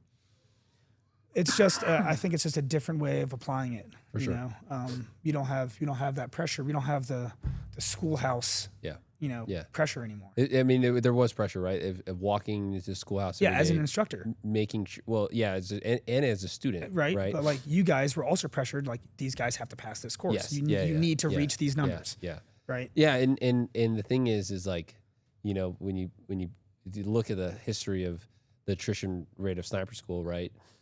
And one of the first things I asked Garvey was, I love Mr. Garvey. Like what is I remember because him and I essentially were the ones doing the turnover. He was on his way back to 7th Marines, and he's like, dude, honestly, every class is so different. Because I asked him, I was like, what do students struggle with? Because historically, from my upbringing in the platoon, it was like, oh, guys, stalking gets everybody. I think that's been it. Right. Yeah. And so he's like, dude, every class is different. You'll see that, like you have a whole class feel for marksmanship, and then everyone passes stalking, and then vice versa. You know, and I saw it all. You know, Wow. You're like, holy crap, right? Where like guys were studs behind a gun, and they couldn't stalk they couldn't stalk or couldn't obs, right? Yeah. They failed to figure that, and vice versa. And I mean, every class is different, right? But yeah, there's all that pressure to, you know, because essentially there's some type of qualification every week. Yeah, for absolutely. 12 weeks. Yeah. Oh yeah. And again, we always under observation, right? So you're always able to be just get out. Yeah. Right. But I think now with the cadre, you know, and we're not teaching dudes to be snipers. We're teaching them how to shoot a rifle accurately. Yeah. At distance and quickly from improvised positions or whatever, you know? So, but being able to take those 9 weeks of marksmanship training that you went through, that I went through, that we all went through and kind of boil it down to 4 hours, 8 hours. Yeah. I mean, it's pretty awesome. It's pretty awesome. It's pretty awesome. It's pretty awesome because I think about how much of a better shooter we could create in our community if we had now 9 weeks. If we were able to do that, in the Cadre Sniper School. If we were to do that in 8 hours, what could we do in 9 weeks? We would have world-class shooters. Right? And we do have world-class because we just won the we just won the international sniper comp. That's right. Yeah. Marines are back on the board, baby. That's right. So you failed sniper school the first time. Sure, that was another big hit to the ego, right? Yeah, it sucked. How was the reception when you got back to the platoon? I got hazed pretty religiously. But I'll never forget this. Tyler Fox, unfortunately no longer with us, but he texted me.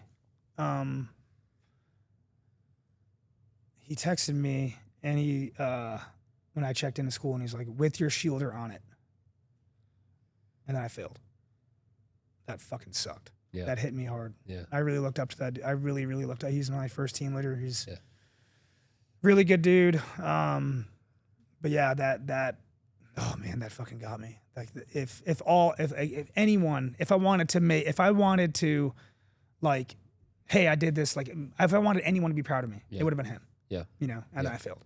Yeah. So, but you know, I took it on the chin. Yeah. Typically what I've been doing for a long time in my life. Took it on the chin. I just carried on, dude. We, I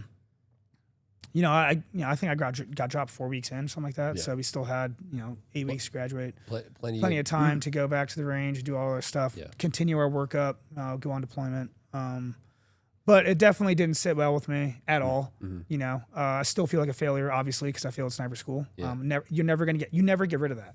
Yeah. Like I'm always going to be a failure in that aspect because I didn't get it day one. For sure. And I'm sure, like, I don't know if you think of it the same, but it's that I'm hard on myself, obviously. Yeah.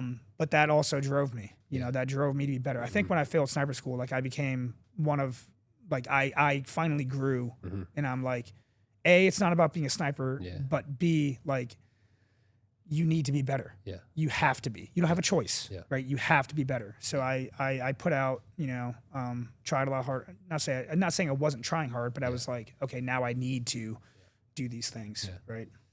So get back to your platoon.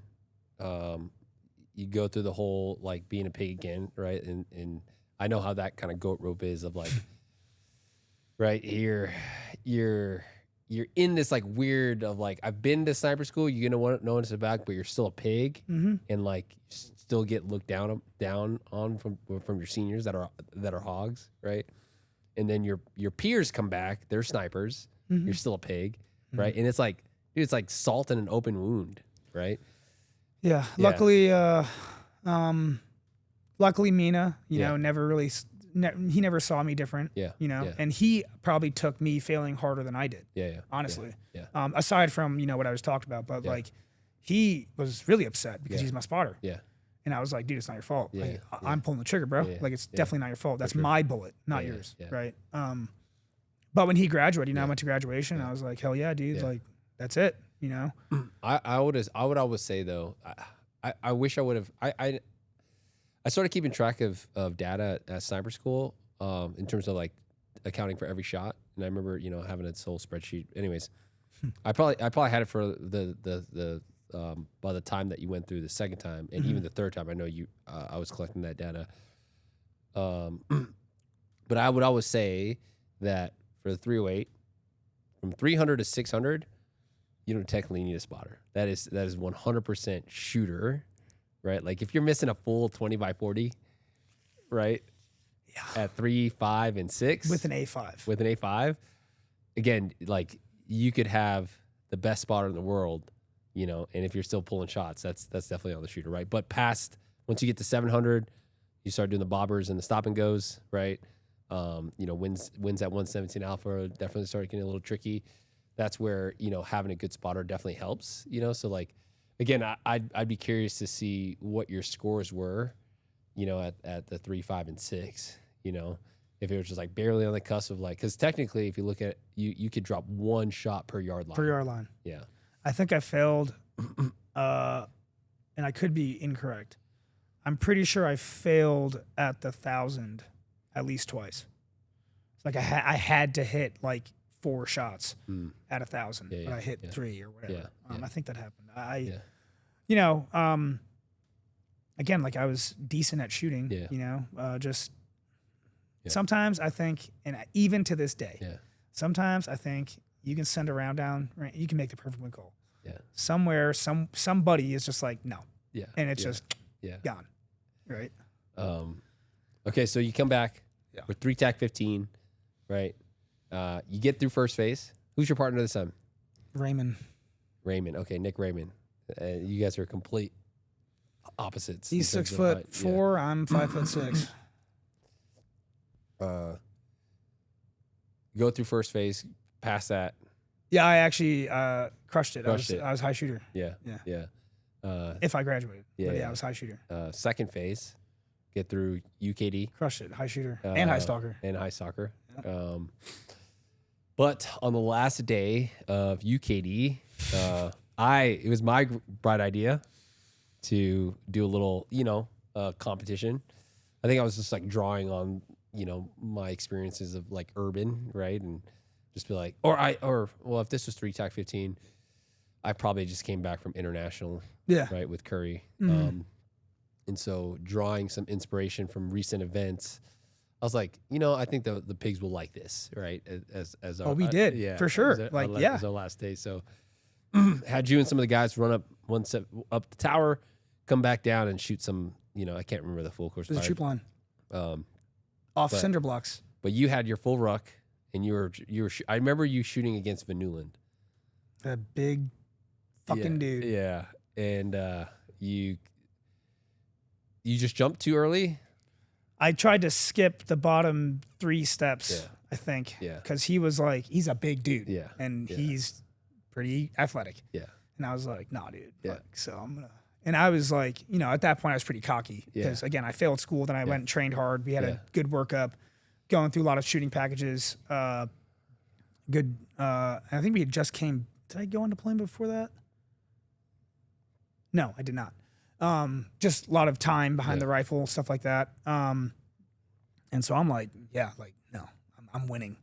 And I skipped those bottom 2 damn steps, and I landed on the tip of my toes, my right leg, and just broke my ankle. Yeah. Yep. Finished the course fire, and I won, but I couldn't get my boot off my foot. Yeah. Because it immediately swelled up. Yeah. And that was a big sign that something was wrong. Yeah. I didn't get dropped until we were walking up the hill to do the call for fire stuff. Mm-hmm. And Satella, I couldn't keep up, and Satella was just like, "You need to go to the fucking doctor." Yeah. And I was like, "No." And at that point, he's just like, "You're gonna go to the doctor. I'm gonna drag you there." Yeah. So that hit harder than probably failing. Yeah. I would say. I hit harder is the wrong word. Well, hit harder because I was doing really well. Yeah. Really, so this is your second really time well. now, second attempt, and now, for things that are out of your control, right? Yeah. Because out of your control in the sense that things happen, right? And you broke your ankle. Thankfully, at the end of second phase, you had passed everything, right? It was, I think, the first day of third phase because did we have a UKD that day? Yeah, UKD. Okay, so well, I think I got dropped like a couple days into third phase. Yeah. Because they X-rayed my leg and they were like, "Your leg is broken." Yeah. So. Yeah. But not to sidetrack you. Yeah. So, how was that? So, how was that experience going back to the platoon? And because you guys deployed after that. Yeah, right. Yeah, shortly right after. Yeah. So I again, I think the reason it hit so hard is because of like the bad luck. Yeah. It was like I really wanted it. I was working really hard. I was doing really well. Yeah. And the bad luck got me. Yeah. And I was like, is this someone telling me that I cannot do this? Like, is this someone like saying it's not meant to be? Yeah. Yeah. So like that, and that was, I think I was more upset about that too. Not to mention like my leg was pretty effed. Yeah. Yeah, actually it's funny. We tried to do, so we went out and did we tried to do the 15K. Yeah. And I had to duct tape. I couldn't tie my boot. Yeah. It wouldn't fit. So I had to duct tape my boot. Yeah. Obviously could not keep up with anyone. Yeah. So Patrick put me in the back of the 7-ton ride pretty shortly after the start of the 15K. Yeah. And I was untaping my boot. I was laying in the cage, sulking. And I was taking off my boot, and Curry walked out of the office and was like rounding the corner of the cages as I took my boot off. And he just goes, "Holy fuck. That's what my ankle looked like when I broke it." And I was like, "Thanks, dude." And then I went to the hospital and got dropped. So, when I checked back into the platoon, Mina and Cruz were going through urban. And they were like, "Why the fuck would you drop?" Like type stuff. Like you should have just pushed through. Yeah. And then I was like, "Dude, I physically couldn't do it." Yeah. And therein lies the question, because so Duval just checked in to 1-5, to our platoon, and that was his first experience with us, with like me as a person. Him and my first interaction was him showing up to basic course and being like, "It's okay that you got dropped from sniper school." And I was like, "Who the fuck are you?" Yeah. But he's the man. I love Adam. Like he's the best leader I've ever had in my entire life. Yeah. And, you know, after that brief interaction became obviously he's a really good mentor. Yeah. But he, you know, kind of talked me off the ledge, so to speak. You know, it's like, hey, dude, like shit happens. Get over it. Mm-hmm. You don't want to risk pushing yourself and not being able to deploy, getting out of like you're going to get medically separated type stuff. And I was like, I hate you, but you're right. Yeah. You know? And then it took a little bit of maturity for me to understand like he was actually just looking out for me. Yeah. Yeah. You know? But yeah, when it was received, but I was on crutches in an air cast for a pretty long time. So when we did the workup stuff, I was, you know, halfway there or whatever. Then we go to Japan, do that deployment. Finally, are you pretty much in crutches most of the deployment? I was in crutches when I got there. I'm pretty sure. Then I got off them. Yeah. Again, that was a low impact, not kinetic deployment. So like, it's not like we're going out on patrol and shit like that every day. So I was able to heal up. Yeah. The shitty part was that like I wasn't able to train as much as like ruck run and stuff like that because now I'm an ATL. Yeah. So I had more duties with the team. Yeah. I was still running everywhere. Yeah. Right, as a pig, but as a pig ATL, getting groomed to be a team leader because Cruz is about to leave. Yeah. So yeah, that one hit hard. It hit hard. You know, it really did. Just because it hit harder than the first time that you failed when you failed KD. Yeah, I think, and honestly, aside from me thinking like being, you know, woe is me type shit, I can't really put a finger on to why, but it definitely did. Yeah. Hit a little bit. Again, I think it's just like the something's out to get me type shit mentality where I'm just like, oh no. Yeah. You know, but at the end of the day, man, like you can't control it. Yeah. Right. Yeah. Shit happens. Yeah. And fast forward 15 years or however long ago that was, it's just like shit happens all the time, dude. It just happens. You're playing the cards that you were dealt. Exactly. One of my ATLs had said that to me when we were in Okinawa, and you know, he had just missed Iraq, right? And he's like, I'm just playing the cards that I'm dealt, you know, and that's all you can do, right? Exactly. Okay, so get back from that deployment. Yep.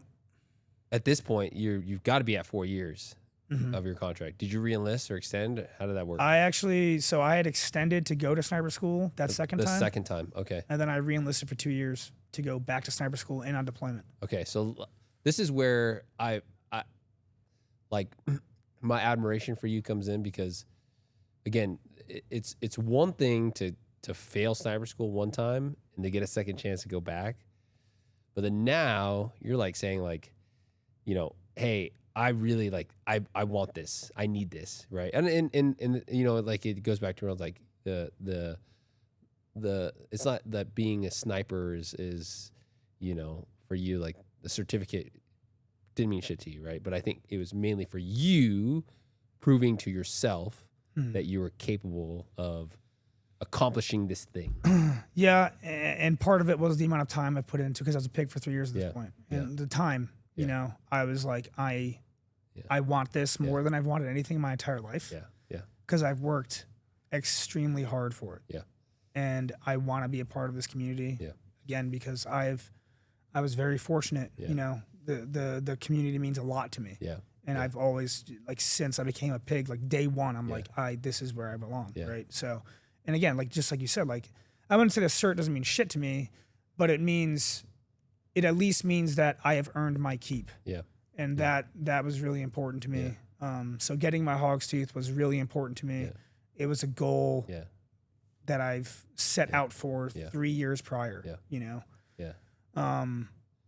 But yeah. Because a lot of guys, you know, they come to school, they get dropped, and I never see them back again, you know, and you know, I hear stories or I see them, and they, you know, they kind of, again, they play the victim of just like, you know, I got effed, right? Exactly. And yeah.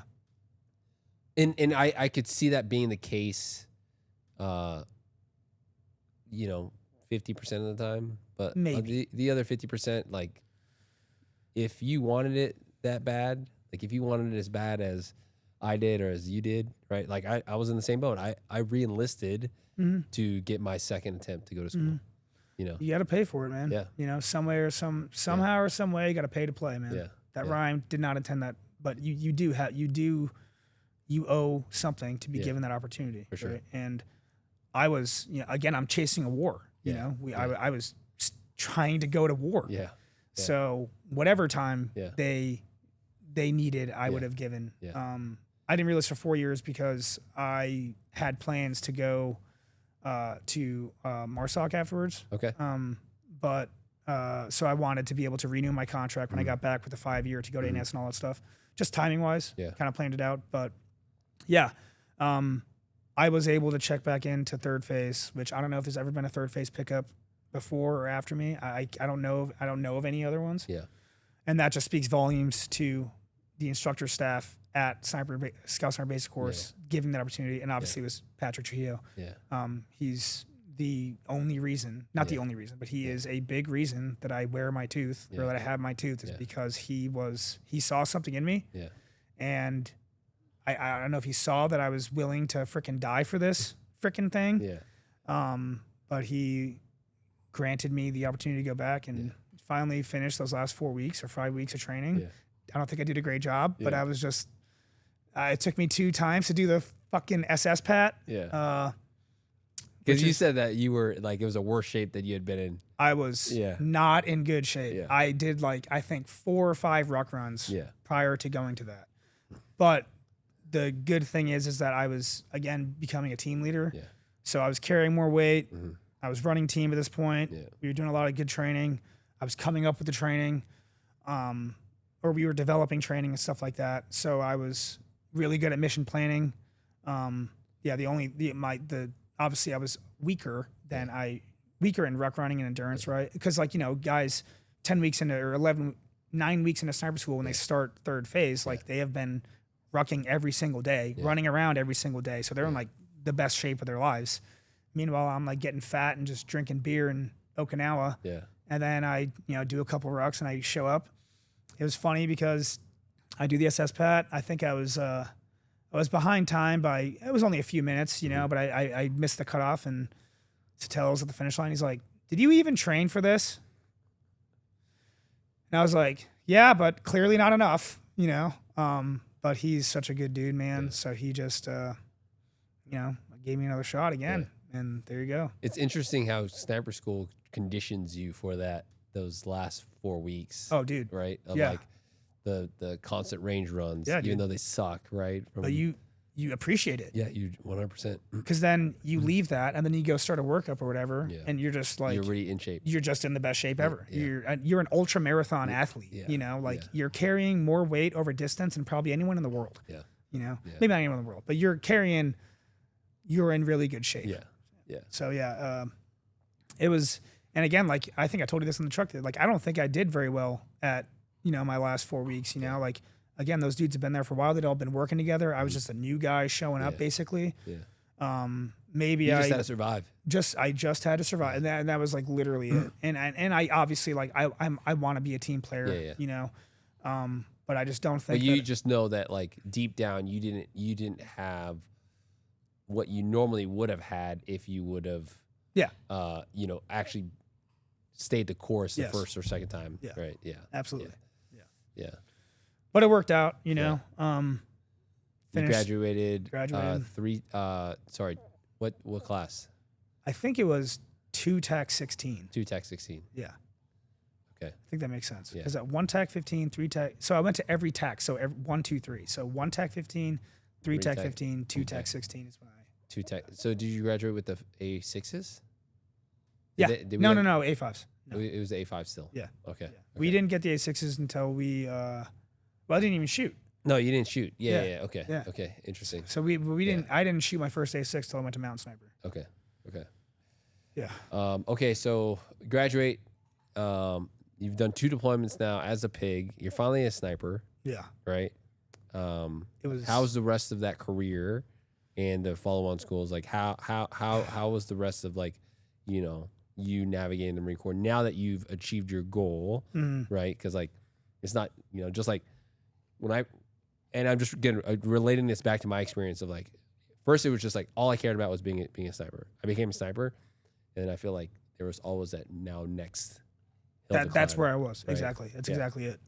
It was gas on it, dude. Yeah. School phase. Yeah. Or individual training phase. Yeah. I went to JFO school right after I finished sniper school. Yeah. So I was in Coronado for a couple weeks. Yeah.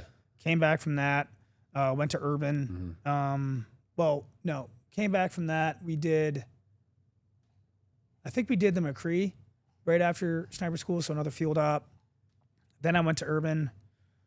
No, sorry. I'm mixing the timeline. Anyways, went to JFO school, came back, went to urban, did some field stuff, went to aerial sniper. Mm-hmm. Am I messing this up? Did I go to mountain? Yeah, that's it. No. Did you go to Mount Urban and basic school all the same time frame? Oh yeah, Okay. and aerial, Wow. and JFO school. Yeah. So I went to JFO, and then I think it was mountain right after that, not urban. JFO, mountain sniper, McCree, urban sniper, aerial sniper, and then we got into EOTG raids, and then we went and deployed. Nice. But I was in, that portion of schools was like 6 months of schools. Yeah. And it was awesome. Like Yeah. when I left urban sniper, I would never be as good of a shooter as I was when Yeah. I went through that school. Like Yeah. I was just, and we were at that point, we ran another screener in Okinawa. So we got some new pigs. They turned out to be freaking awesome. Like we just hit the lottery, dude. Yeah. All of them were just awesome. I shouldn't say all of them. Most of them were just awesome. My team was freaking stacked. Yeah. We had 5 sergeants and 1 corporal. By the time I got out, we had 6 sergeants in my platoon or in my team. So we were like stacked. Yeah. We trained really freaking hard. Did successful. Was successful at those pretty challenging schools. Yeah. And we were just ready to freaking go, dude. We were ready to eat. We were that workup. We were the MU commander and our battalion commander kept telling us that we're gonna go, we're gonna freaking kill everyone, we're gonna go. Like literally, like they were just like amping us up. So we're all like chomping at the bit, dude. And we had at that point we had 11 hogs, 11 school trained hogs, I think. When we went on deployment, Freddie came back and finished, so I think we had 12. We were just ready to go, dude. Yeah. It was awesome. Like our platoon was so good, so effective. And then it got ruined by poor leadership. Yeah. Because we lost Duval first, or no. So we had Fechner, Matt Fechner, great guy, love him to death, miss him. If you're listening, miss you, buddy. Then we had Adam, and then once Adam left, we did not. I'm not gonna talk shit. We just did not have. It just went right downhill. Yeah. It ruined it. It literally ruined it. It took the wind out of our sails. It was unfortunate. Yeah. I'll never forgive the Marine Corps for that. It's interesting how people. And I always say this, right? Like your Marine Corps career is shaped by your leadership or your very experience, much so. right? Very much so. And like I was, fortunate enough to, even by the time I was getting out of the Marine Corps, where like I saw, and this is me just kicking and screaming of like, hey, they're sending me to the East Coast. I don't want to go to the East Coast, right? But all the way up until that point, I had really great leadership, and like it's amazing how much like leadership can really just destroy your overall experience in the Marine Corps. They ruined something great. Yeah. And not to mention the waste of time. Yeah. Because when I got out of the Marine Corps, so I got out in 2018, we had 11 hogs. Yeah. 9 of them left the unit. Yeah. Interesting. Yeah. It's crazy. So like just all of that experience is now gone. Yeah. And now they have to rebuild that. Yeah. They have to run Yeah. They have to run 3 more screeners. Yeah. And then push a third of those guys from each screener to make up for that. Yeah. You know what I mean? Because they don't send everyone from every screener to the course. Yeah. So I will never forgive the Marine Corps for that. Yeah. And again, I was planning to go to MARSOC, and I did not. I actually had 3. I had 2 JSOC packages in, and then a package in for MARSOC. And You just pulled them? well, I did the JSOC thing wasn't going to work out because they weren't accepting applicants, and I would have had to re-enlist for 4 years. Okay. Just for a chance to get a maybe to go out for that selection. Okay. And I was like, that there's no way. So I had an ANS package in. I was getting all my stuff together, and it was just abysmal leadership. Yeah. And I mean, it destroyed Yeah. the very fabric of our platoon. Yeah. To the point where like now where there's infighting between the hogs, team leaders and ATLs and shit like that because of this poor leadership. Yeah. And then we had poor battalion leadership as well. Yeah. My saving grace was that I had a really good company commander and a really good S2 chief, which we are pretty much attached. Like, so I was attached to Charlie Company, so my company commander was awesome, but we also worked for the S2. Yep. Those two gentlemen were the reason that I kept, not the reason I obviously stayed there for the boys, but they were the reason that I kept going to work was because these are the guys I'm supporting. Yeah. They need me to do this shit, not my leadership. Yeah. They need me. Yeah. And yeah, man, it's again, I don't want to keep saying it, but like I will never forgive the Marine Corps for doing that. Yeah. Never. Yeah. It was terrible. So that led you to ultimately get out. 100%. 2018. That I almost left before the deployment. Yeah. I asked to switch units. Yeah. And I didn't because I took a lot of time to train up my pigs and we had a really good team. So I was like, no, I need to stay here for the boys. Yeah. But I had many heart-to-hearts with Corey and Jeremy Bennett. Jeremy Bennett, dude. Big old boy. Yeah. We had many heart-to-hearts, and they had to talk me off the ledge multiple times of leaving because, and like, you know, there was an incident on ship where I got moved as a team leader because of, you know, doesn't matter, politics, basically. Yeah. But yeah, it was a gut check. Yeah. It was worse than failing sniper school. Yeah.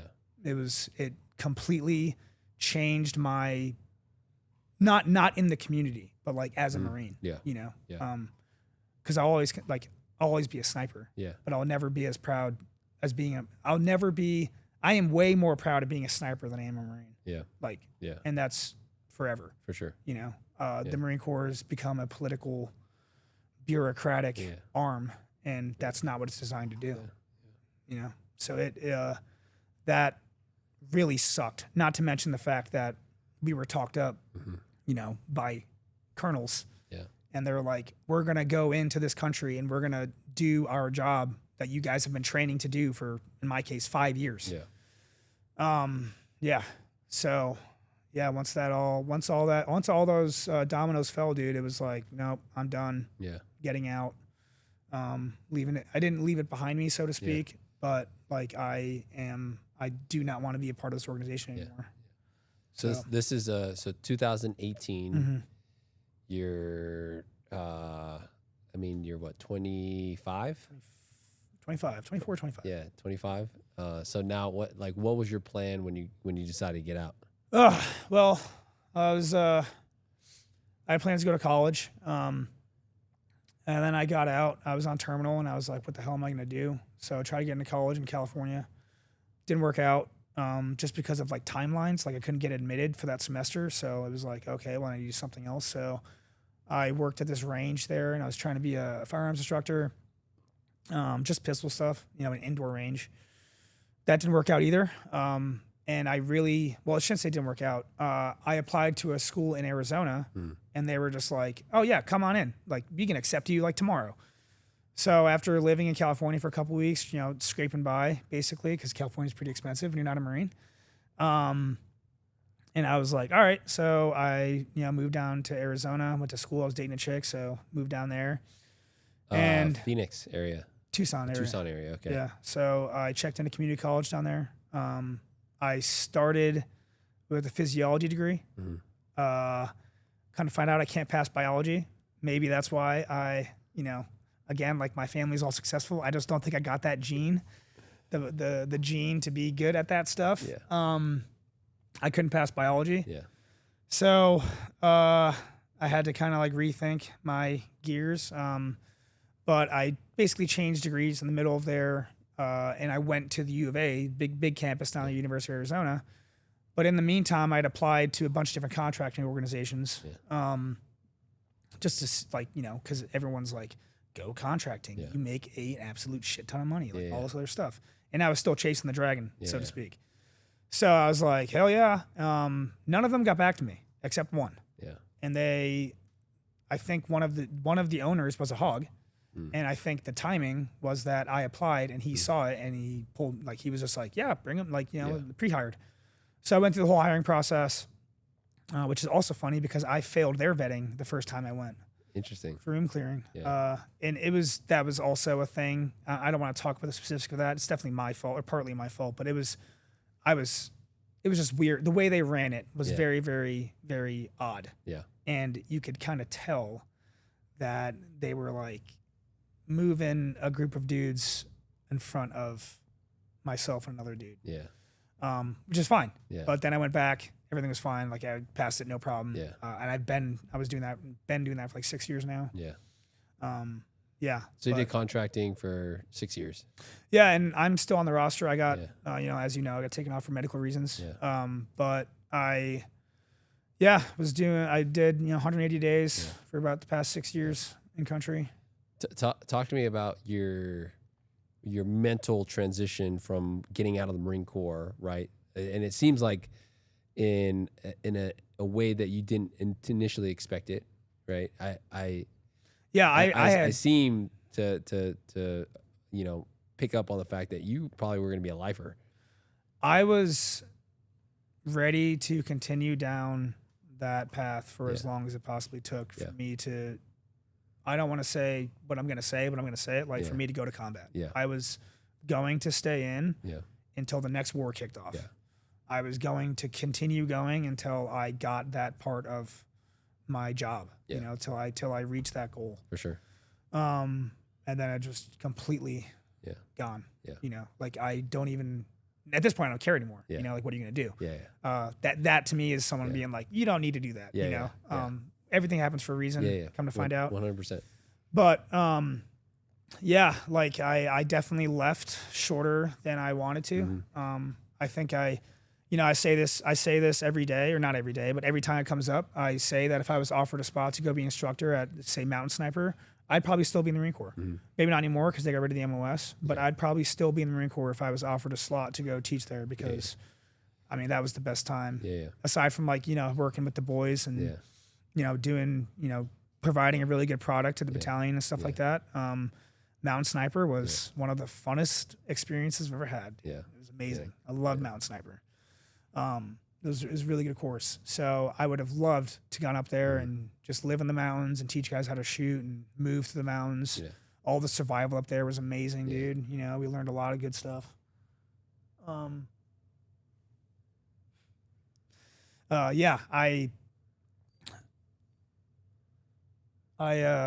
totally distracted me, dude. Mountain Sniper was your best experience. Yeah, for sure. But I definitely left the Marine Corps earlier than I'd wanted to. Mm-hmm. But it was for a good reason. I got out. I did the contracting thing, and but other than contracting, did you feel like you lost any bit of your identity? I mean, it doesn't seem like, because like, even though you're kind of hard around the edges, like I feel like, I've been around you long enough within the last 2 years now, I guess per se, like consistently, that like, well, and the couple months at sniper school too, man. Yeah. Like, you haven't let being a sniper become your identity, in the sense that like a lot of, I just know a lot. We know a lot of people that unfortunately have that, right? Where it's like, it's all they do or talk about. And yeah. Well, I think guys that talk about it are usually not about it. Yeah. But the reason that I don't, so to speak, rest on your laurels is because of Matt Fechner. Yeah. Because when I failed school the second time, I went into the pre-sniper and he checked in and he showed up and he was like, it does not make the man. Yeah. Don't rest on your laurels. Yeah.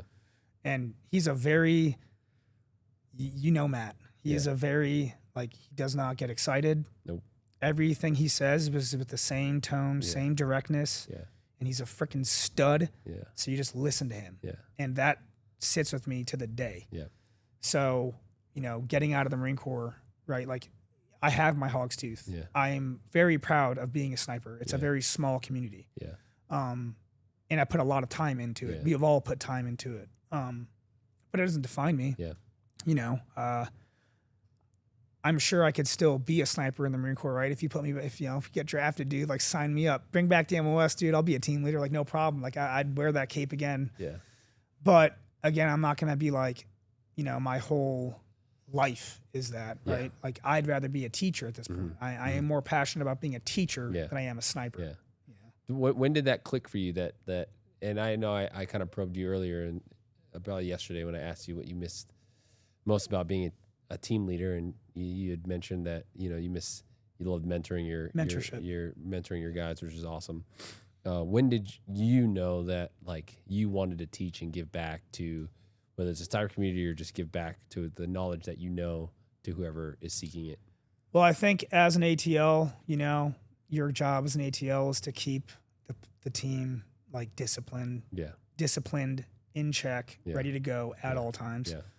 That was one of my favorite billets because I could, shape things. Yeah.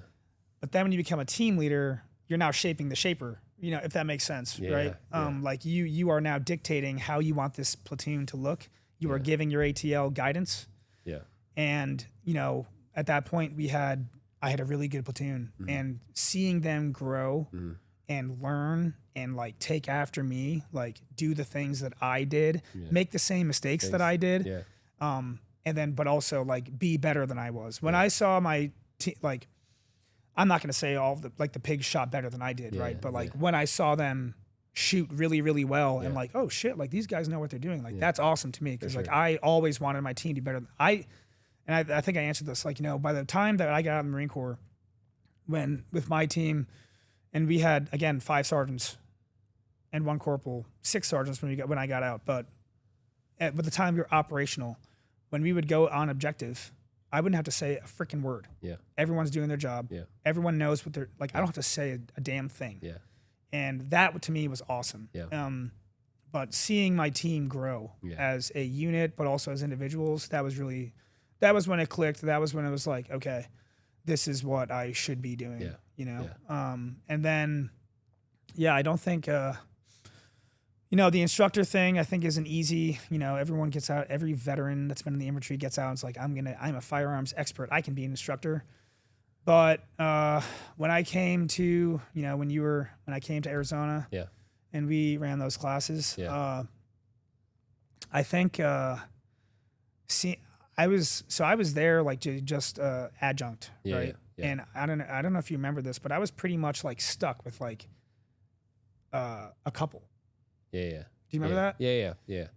Watching the wife light bulbs go off was like, oh, this is pretty satisfying. Yeah. Because she's doing exactly what I'm telling her to do, and she's successful. Crushing it. She's crushing it. She did really well. Yeah. She shot better than her husband most of the time. Yeah, most of the time. So that to me, that's I think that's when I kind of like, all right. And like I hit you up, before that, I think. And I was like, how do you do? Cause you were in the competition. You were, I don't even know what year that was. That was 2023, 2022. I want to say it was 23. Yeah. Yeah, so it was 23. You were in the competition circuit. You were grinding pretty hard, following you Instagram, watching you shoot. And again, like you've been, very successful in that realm. Yeah. And so I think I know I've reached out to you before that, and I was like, hey, we kept in touch. Yeah, absolutely. Yeah. But I don't know if I picked your brain. I was like, how do you do this? Yeah. And I was like, how do you, because you are very passionate about teaching. You always have been. I remember at sniper school, I would stay after work. Me and Mina would stay afterwards and go over data books. Yeah. And with Dan Castaneda, I remember that. So, and that was your first class. Yeah. So I was like, damn, this is the real deal. But then civilian side, watching you coach and mentor, just, I shouldn't say mentor, but coach, teach, just civilians. It was like, oh, this is pretty legit. Like, this is very, very gratifying, selfishly, this is very, very gratifying. And I think after that, I was like, this is what I want to do. Yeah. I guess I skipped a step. So I actually, once I got out, I was actually working, for a department up in Northern California, working for their law enforcement, their SWAT team, Hayward, up in Hayward. They had a small sniper section, or a few sniper guys on their team, and I went there a couple of times to teach them hide sites. Are you living in Arizona at this point? No, I was living. Well, actually, I taught a couple when I was living in California. Then I taught one when I was in Arizona. So I drove up there. And seeing that too, you know, because it's not Marine Corps, right? But it's LE guys. They're carrying guns for a living. They're protecting and serving, so to speak. When I went up there, It's the same mindset. They know that they're serving a purpose bigger than themselves. exactly. Yeah. But the thing that really like told me that people need this, what I'm doing right now, is because I went up there, and these dudes had old ass Remington 700s with SHVs on them. Yeah. And the rings were so tight, they were bending the tubes. Oh, wow. They crimped the tubes of the scopes. Interesting. And they were like in the tubes, like totally lopsided, canted and stuff. Yeah. So like I took most of the day to fix all of their shit. Yeah. And I was like, this is unsat, boys. Yeah. Like, what is happening? They're like, well, we can't do this. We're not allowed to touch our guns. Yeah. And I was like, this is crazy, dude. So part of me was just like, I need to go talk to your fucking armorers because like I'm an idiot. But like this is clearly not set up correctly. For sure.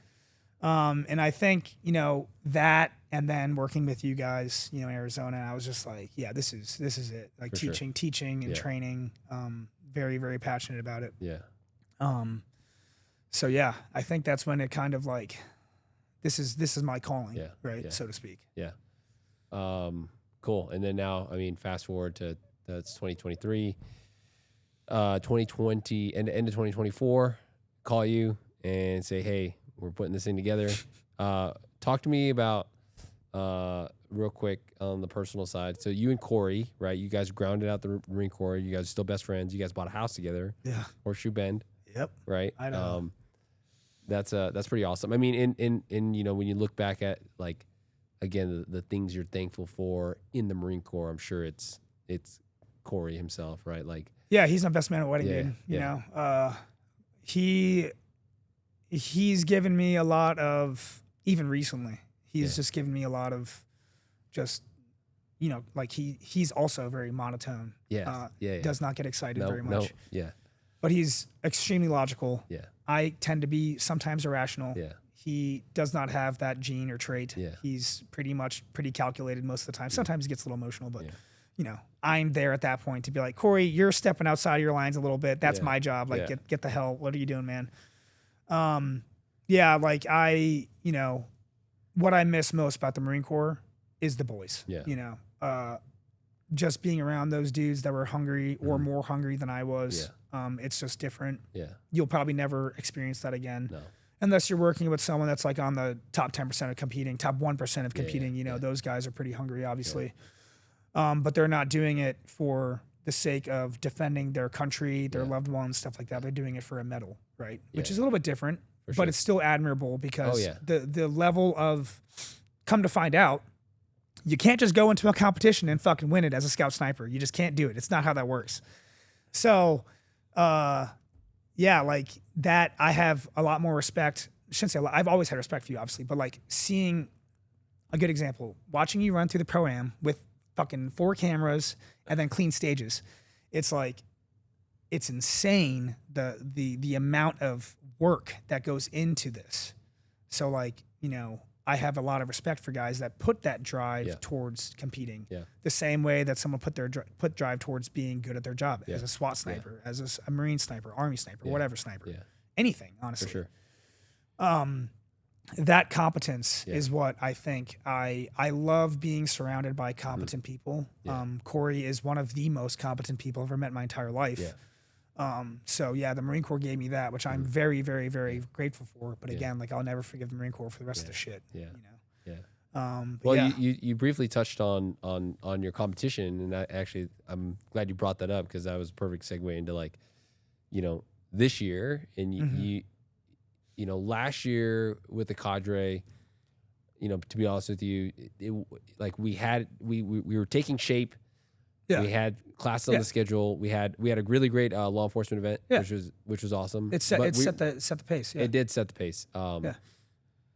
But you were still very active with contracting, right? And it wasn't until you got hurt that it was like, okay, hey, I'm not. And you knew you wanted to change.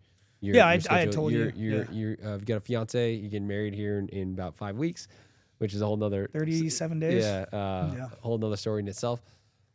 but I knew that you wanted a change of tempo. You're getting a lot older. You may want to settle down, right? It's like we all go through these phases of life, you know? And so this year you said it to me like, hey, I want to hit it hard in competition. And you have, which is awesome, right? Like, I love to see it because that's what I did, right? I like the only way that you find out about how capable you are with a precision rifle and what we are trying to teach at the Cadre is like to go out and fail and get your ego just torn up in a completely different way than failing sniper school.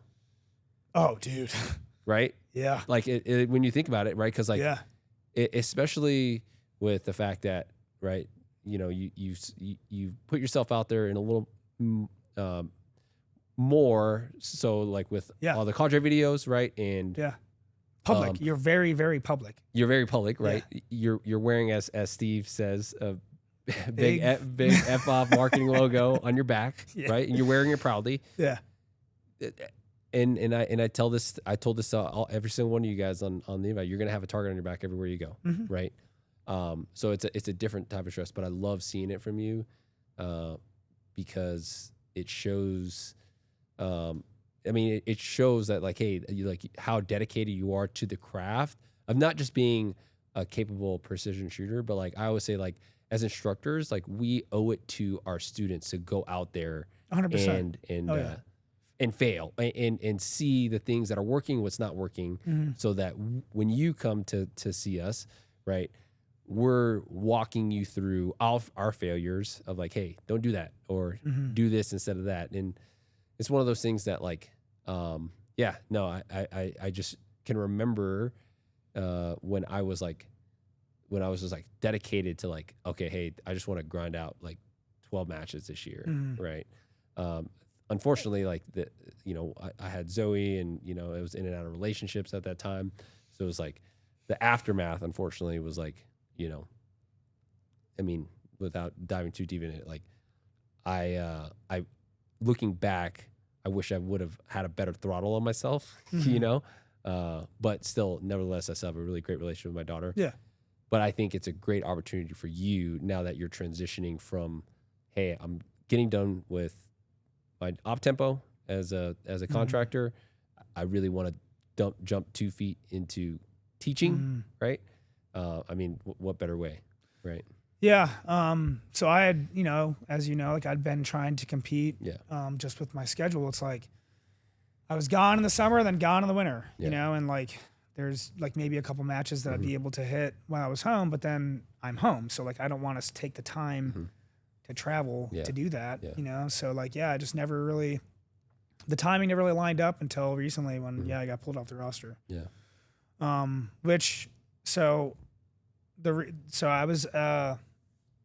I was at my annual or biannual vetting course this past October, right before I got taken off the roster. Actually, I was there, and the instructor there, we were having like kind of like a heart-to-heart after we were done with our course or our company level vetting. And above the whiteboard, we have pictures of all the dudes who have passed on our program, or some of the dudes who have passed on this program. And recently, a few of, I consider them pretty good friends. One in particular is a really good buddy of mine, or was a really good buddy of mine. But other dudes I've worked with over the past couple of years, they've passed away. And so this dude is explaining to us, he was like, talking about how he's an avid outdoorsman. He's actually, I think you might have met him. His name is Pete. He went to the YO Ranch. Okay. But he was talking about how he's like an avid outdoorsman. He's a hunter. He goes rock climbing with his family and stuff. And he was doing like a lead climb. And the route he was on, he was, setting his pro, and with his daughter and his wife, setting his pro. And instead of like, walking up, getting up to the top, coming around and setting the top pro, he like did this maneuver where he wasn't on safety, anything on belay. And he was like, if I fell, my mother or my wife and daughter would have watched their husband fall 40 feet to his death. Yeah. And he was just like, so in that moment, I took a step back and was like, what the fuck am I doing? After that class, you know, I had some health issues come up and other health issues come up. And so now at this point, I'm just like, what the fuck? Like, let's take a step back, Eric. You're not getting any younger. Yeah. Which kind of leads me to where I am right now, which is like, hey, let's cut back on the operational stuff. Yeah. It's okay. You know, it's okay to take some time off and just do what you want to do, which is at this point, all I want to do is just go compete, which is a whole different, you know, sidebar in terms of like stress, time management, whatever. But it's not, I'm going to go get blown up anymore. You know, I'm not going into harm's way, into quote unquote. It's not, you know, not at that extreme, right? But I'm not putting myself in those positions anymore. You know, I'm just going to focus on being a 33-year-old dude about to get married, you know, about to settle down like in a house with my soon to be wife. Yeah. And go from there. You know, I just got a dog, dude. Like I can't go back to work now, you know? So yeah, trying to tie it back together, you know, like taking a step back, I think is pretty important. And I think we have to do that frequently as we get older, because sometimes you have to figure out like, is this worth it? Which the teaching and training will always be worth it, as well as competing. You know, it's always going to be worth it. But I mean, one of the things that you said to me that is the reason why we called you is, dude, if I could, I'd do it for free. 100%. And you would, right? And you have. You have, right? You've shown. And it's just one of those things that's unfortunate that, like, even though as instructors, there are still some, you know, there are things that we still have to pay out of our pocket, right? There's an illusion that, you know, because we might be instructors or sponsor shooters, that we don't pay for things out of our pocket or whatever the case, right? And sure, it all goes back into the reinvestment of yourself, right? But this, I mean, for guys our age, this is a pretty expensive, quote unquote, hobby. Very high barrier to entry. Yeah, high barrier to entry, especially to want to do well. Well, even the time, dude. There's a high barrier entry with time. In order to be competitive, right? Which I've, you know, again, like I put in a shit ton of time shooting bolt guns, dude. But like, just because I've done that does not mean I get to go to a competition and just automatically win. Do well, right? Or do well, even do well, right? Especially do well. I shot the Grand, and I did not do well. You know, I think I was under 50% in terms of hits. So it's like, you know, again, and now you have to reevaluate, you know, where I'm putting my time in, what matters, you know, in terms of like, you know, your hand loading, your training, all that other stuff, right? And that's an awesome, it's a great place to be, right? Because now you're figuring out for yourself what you need to do to be competitive. And right? what you can tell your students. 100%. Right? Because like this matters, this does not matter. Absolutely. Right? Because now it's lived experience, truly. 100%. Right? And it's not like, and sure, there's value to you figuring that out, right? But like, if I can save you a heartache, right? Like, a question that you had for me the other day was like, hey, I want to train with 140s and then shoot 153s. And I'm like, don't do that. Well, I just said I don't want to shoot a bunch of 153s because they're expensive. But I get what you, absolutely. Yeah. And then you're like, okay, I've changed my mind. That makes sense. Because I did that, right? Like I tried to do that and it didn't work out for me in this just a sense that like I was not, I thought, again, and that just goes to just the level of competition at the, of where I want to compete at, right? Like I cannot afford to do that, right? To think that I'm going to train on one bullet, right, in training, and then magically shoot 25 rounds that get calibrated to a new bullet, right, and then shoot that at a match, right? When all of my quote unquote peers are just shooting one bullet, you know what I mean? That they're burning barrels out with one bullet. They're understanding that bullet, and that is that 1%. That some of us are chasing, right? And I think, you know, the question that I think you would have to ask yourself is just figuring out where you're at in that. And the thing is the journey is okay to go through, right? 100%. Like if you want to go through that mistake and stuff like that, it's fine because now it's lived experience and it's more relatable, right? Because that's what makes you as Eric Dioro versus like somebody that is just regurgitating things that they're reading off of a forum or what they saw on YouTube. You know what I mean? Like you're actually like giving lived experience. So you know the quote where I think it's the smartest people learn from other people's mistakes, something like that, right? I don't know if I buy into that. You can definitely take other people's mistakes, right? But like, I think everyone needs to find their exploration, self-exploration. They need to figure it out for themselves. Yeah. What works for me probably doesn't work for you. That's right. You know, or it might work for you, but in a different aspect. You know what I mean? Like something, right? It's just you have to figure that out. And I've come to find like the more you do something, the more your journey changes, right? Like the more different routes you can go, and every one of those routes is another exploration and another experience that you can now teach someone, but then they have to figure out which experience they want to relate that, or like how they're going to apply that stuff. So I think, you know, you can learn from people's mistakes, but you also have to make mistakes in order to learn. That's right. You know, again, another quote, I have learned more from missing a target than I have ever hitting a target. You know, like 100% Yeah. It's way, I mean, not only like, is it an ego shot, but it's like you know, you can do science about it. Right. So yeah, it's, the journey's been fun. The competition, I mean, I keep talking really, really fondly of the NRL Hunter experience just because of like, it's dudes, you know, there's some veterans that go there, but that doesn't mean shit. It's just like a bunch of good dudes. They're all like us. They all want to go get better at doing this thing. And everyone there is like pretty awesome, you know? So I've had just a lot of fun doing it. And yeah, I hope to, you know, I hope to continue doing it for as long as I can afford it, right? And it's, you know, or as long as I physically can do it as well.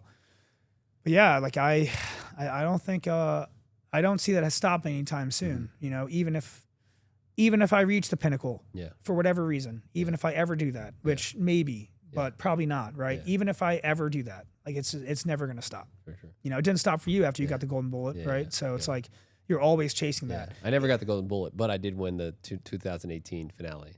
Wait. There's a difference. So really? golden bullet is if you win the actual series. I just won the match, the finale match. Yeah. That's still impressive, dude. Yeah. Fuck, I think after you won that, I was like, holy shit. Yeah, I was like, holy shit too. Yeah. That's awesome. That's a whole nother thing to unpack. But yeah, no, I think it's amazing, and I say this to all of us, the staff, and to the students. It's like, it's amazing what you can do with a precision rifle in 2026, right? When you're hitting, you know, when you're hitting a 4-inch plate at 545 yards from the standing position in 10-mile-an-hour wind conditions, you know what I mean? You're just like, I can't believe I just did that, right? And I wouldn't even think that would be possible, you know, 18 years ago when I first started my journey behind a bolt action rifle. At sniper school. At sniper school, right? So you're hitting silhouettes. Man-sized target. In 4-mile-per-hour winds. The difference being 308, but whatever.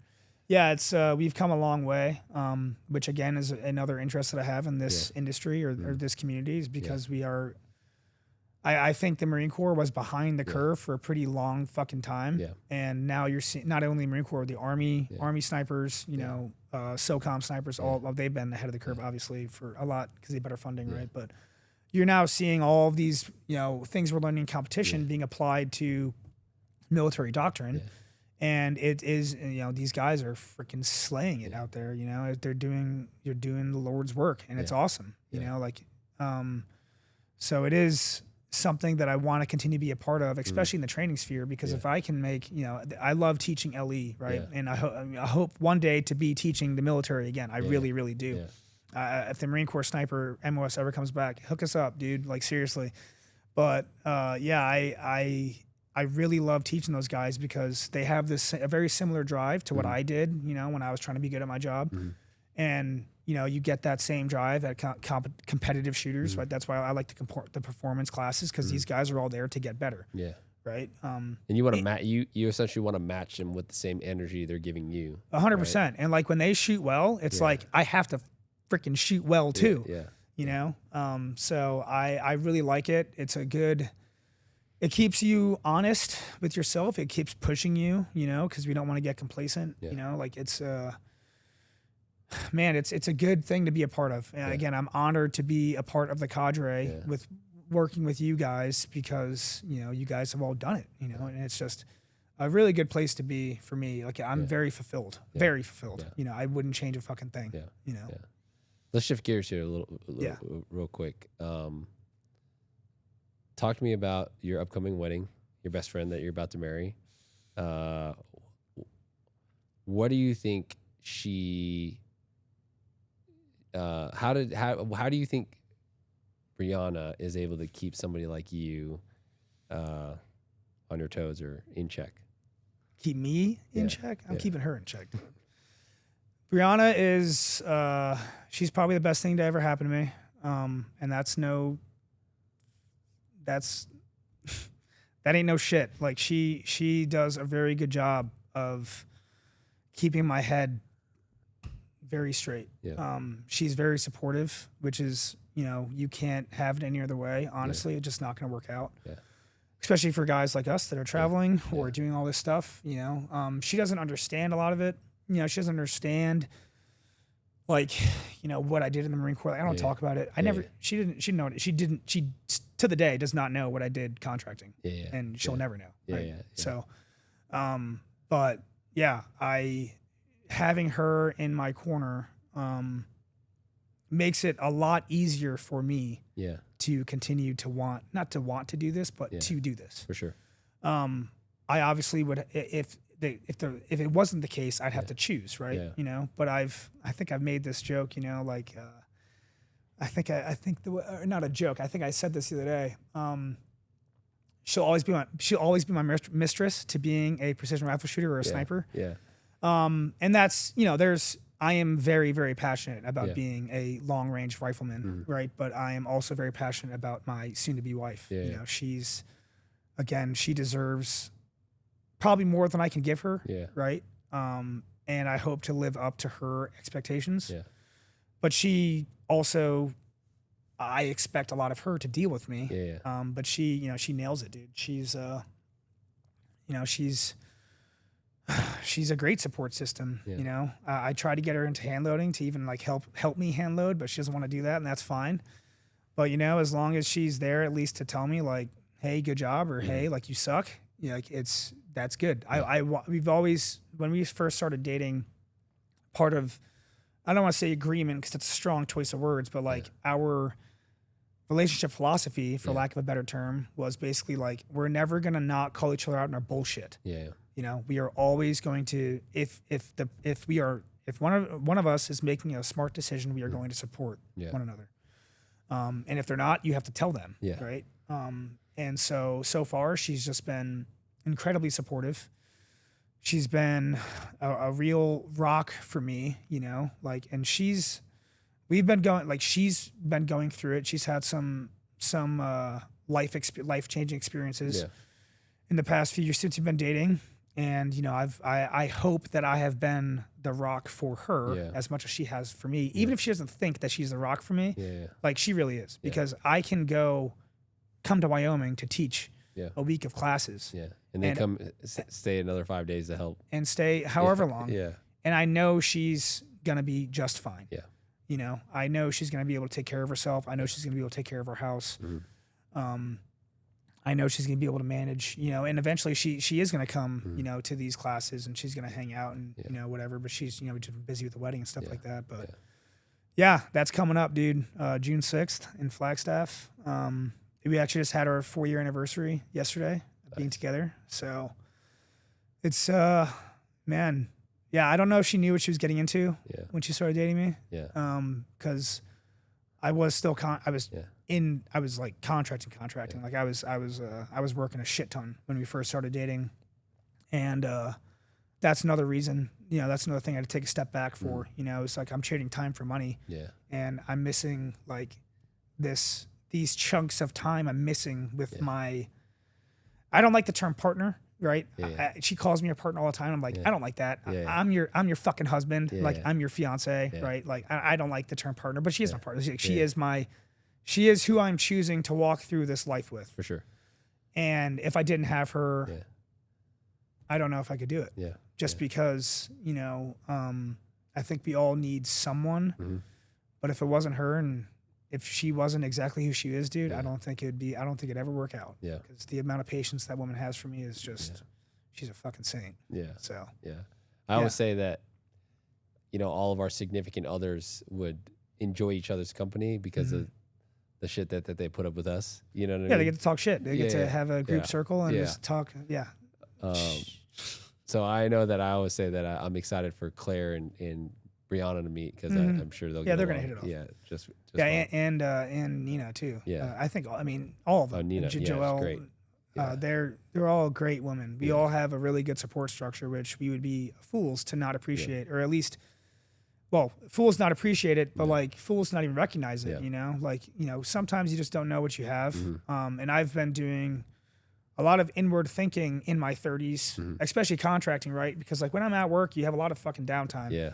So it's like, what is important to me, Yeah. right? And having a person like Brianna, like Claire, is so important to us as men, as workers, like trying to provide for them, but also like that support structure. Like they are also there to provide for us. And I tell Brianna this all the time. Actually, it's funny. Day one of me meeting Brianna, like I shouldn't say meeting her. Day one of us interacting together as like two single people, right? Just interacting together. I told her I was going to marry her. Nice. Day one. Yeah. So it just speaks volumes. Like you just know, right? And you have to, I'm glad that I recognize that immediately. Yeah. Right. And again, like, the time that I've spent away from her, it's like, wow, that sucked. I don't want to say wasted because, that job does provide, but it's just, I'm a lot happier, more content with now going to be spending more time home. I think, I might go back to work, just to recuperate after not working for a long time. Right. But, we'll see, man. I think, she's just a great woman and I'm so appreciative of her.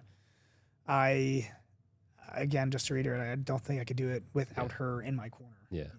Or at least someone like her. Oh, the joke I was going to say was that, or not a joke, but, I tell her frequently that if I could create someone in a laboratory and have them be my wife, she would probably be it. Yeah. Spicy Latina. Yeah. That's awesome. And you guys have Hans. Come here, Hans. Your half German Shepherd, half. Yeah. Come here, buddy. There he is. Come here, big boy. You want to say hi? We love dogs. We do love dogs. At the Cadre. Everyone, this is Hans. How old is Hans? He's 3 months old. He's my little boy. And he's named after Hans Gruber. From Die Hard. If anyone's, is it a Christmas movie? It is a Christmas movie. I tell Brianna that frequently. Yeah. She asks me what my favorite Christmas movie is, and I tell her Die Hard. Yeah. You right, buddy? Well, man, dude, this was awesome. Yeah, this was good, man. Yeah. I think I've hit it. I've told you multiple times. Like, thank you for the week. It's been so good, dude. No, dude, thank you, man. Thanks for coming, sticking around after the class, and I'm going to see you here in 10 days or however long that is. For our foundation and advanced class, and then we'll shoot belt together, just teach that train up, and then you will be off to take care of your wedding, and then I know we've got stuff. So we're starting to pencil things in for the summer, which is some opportunities potentially in California, Colorado for Branded Rock, and then now we just found out you'll be doing stuff in August with Steve, which is good. And then after that, we've got potentially the UK in September that I invited you to. Well, We'll see. We'll see. Again, Yeah. if I do that, I bet Brianna's gonna want to come because Yeah. she's a Harry Potter fan. Yeah. So, And then after that, October is so we've got the summer and now fall is starting to pencil in, which is kind of a good problem to have, you know. But yeah, dude, I appreciate you being on this team. I appreciate you being you and how persistent you are, even though, you know, sometimes I don't respond back in a very timely manner. But hopefully, after spending 5 days with me, you can kind of see why my brain's all over the place. But yeah, dude, it's been really great to, you know, just get to know Eric. Not, you know, like, because like I can't imagine. I can only imagine the, you know, Claire and I have this conversation all the time. That kind of like this weird instructor relationship of like you've always seen me as this instructor, like your instructor in this limelight. You know what I mean? Yeah. So, I don't know. I hope that it was enjoyable for you as it was for me. dude, So, I mean, we're just bros, man. Yeah. Dudes being dudes, Yeah. dudes being bros. Yeah. No, I'm eternally grateful. Yeah. I mean, just for the opportunity to be sitting at this fucking table with you, I'm eternally grateful for it. Even if erase the Cadre, like just being here. Yeah. Because again, like I look up to all of you guys. Yeah. You know, you guys are all just like I am, you know, on the shadow of giants. Yeah. You know, you guys are all like just really, really. Well, you're have a lot of giant respect for you. in your junior Marines' eyes, right? So like you're like, don't sell yourself short. Well, 'cause you I don't am wanna- short, Yeah. but no, they. I don't know. They might not see me the same way that I see you because I was, you know, hazing them and doing a bunch of other stuff. Which not to say that you know, going through sniper school didn't get hazed or whatever you trained heartily, but no, like being in this realm and working with you, John, Steve, Caleb, Solo, and all of these dudes that are just like you're the real deal, man. Like you guys are like, this is it. This is the forefront of precision rifle training in my mind. And I'm biased, obviously. Yeah. But it's just incredible to be a part of. This is a piece of history, I think. And I think the Cadre has a really good thing going. And I, you know, really look forward to watching it grow and being a part of it. And again, like I'm just eternally grateful for that. I will, if I could do this until I die, this is where I will be after this fucking table, you know, teach you guys on the range. Yeah. So Yeah.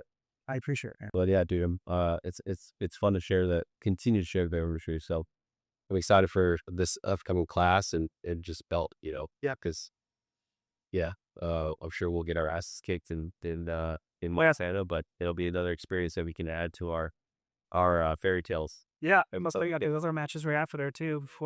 So we'll see.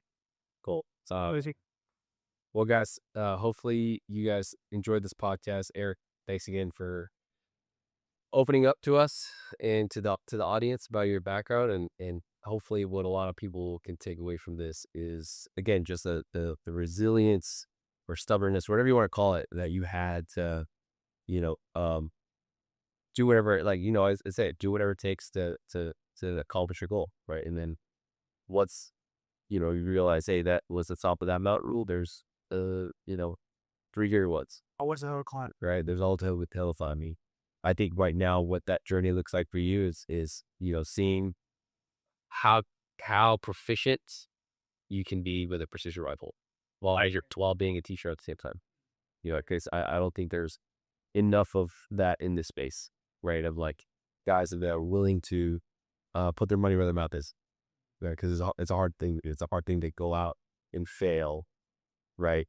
Knowing the background that you have, everything that you've already gone through, you know, to go to one of these honor events, and you know, cut short with maybe some even your goals. Like you're not expecting to win, but still there's a part of you that wants to perform at a level that you know you're capable of, right? I think when you fall short of that, you're like, okay, what am I doing well? What do I have to do to get to that performance that I want to get to? So cool, man. Actually, I wanted to rattle off 3 things before I close this up. Is what would be a rifle of choice, just step one off, rifle of choice to go into combat, whether it's a custom rifle or a rifle that you've shot. That freaking rifle over there. Which one? The Bumblebee one. Really? Into combat? Oh, probably not. No. I would probably take my I had a pre-itch May 5. That thing was a freaking laser beam. It was so nice. I would just probably change the scope, put a Z cap on it or a tangent. Okay. Yeah. Yeah. Second question? No. So the first question was, what rifle would you take? Yeah. A second question was, what's your favorite match that you've shot so far? I'd say Mason Valley. Mason Valley. Okay. Loved it. I love Surge. Surge is a great cable man. So Yeah. Okay. The last question. You're 33 now. What would you tell your 20 years ago, 13-year-old self about, what would you tell your 13-year-old self? Or what you know now about what you've been through, what you've gone through? don't get wrapped up in shit that doesn't matter. And that is, up to, it's very subjective, but I would have to tell myself,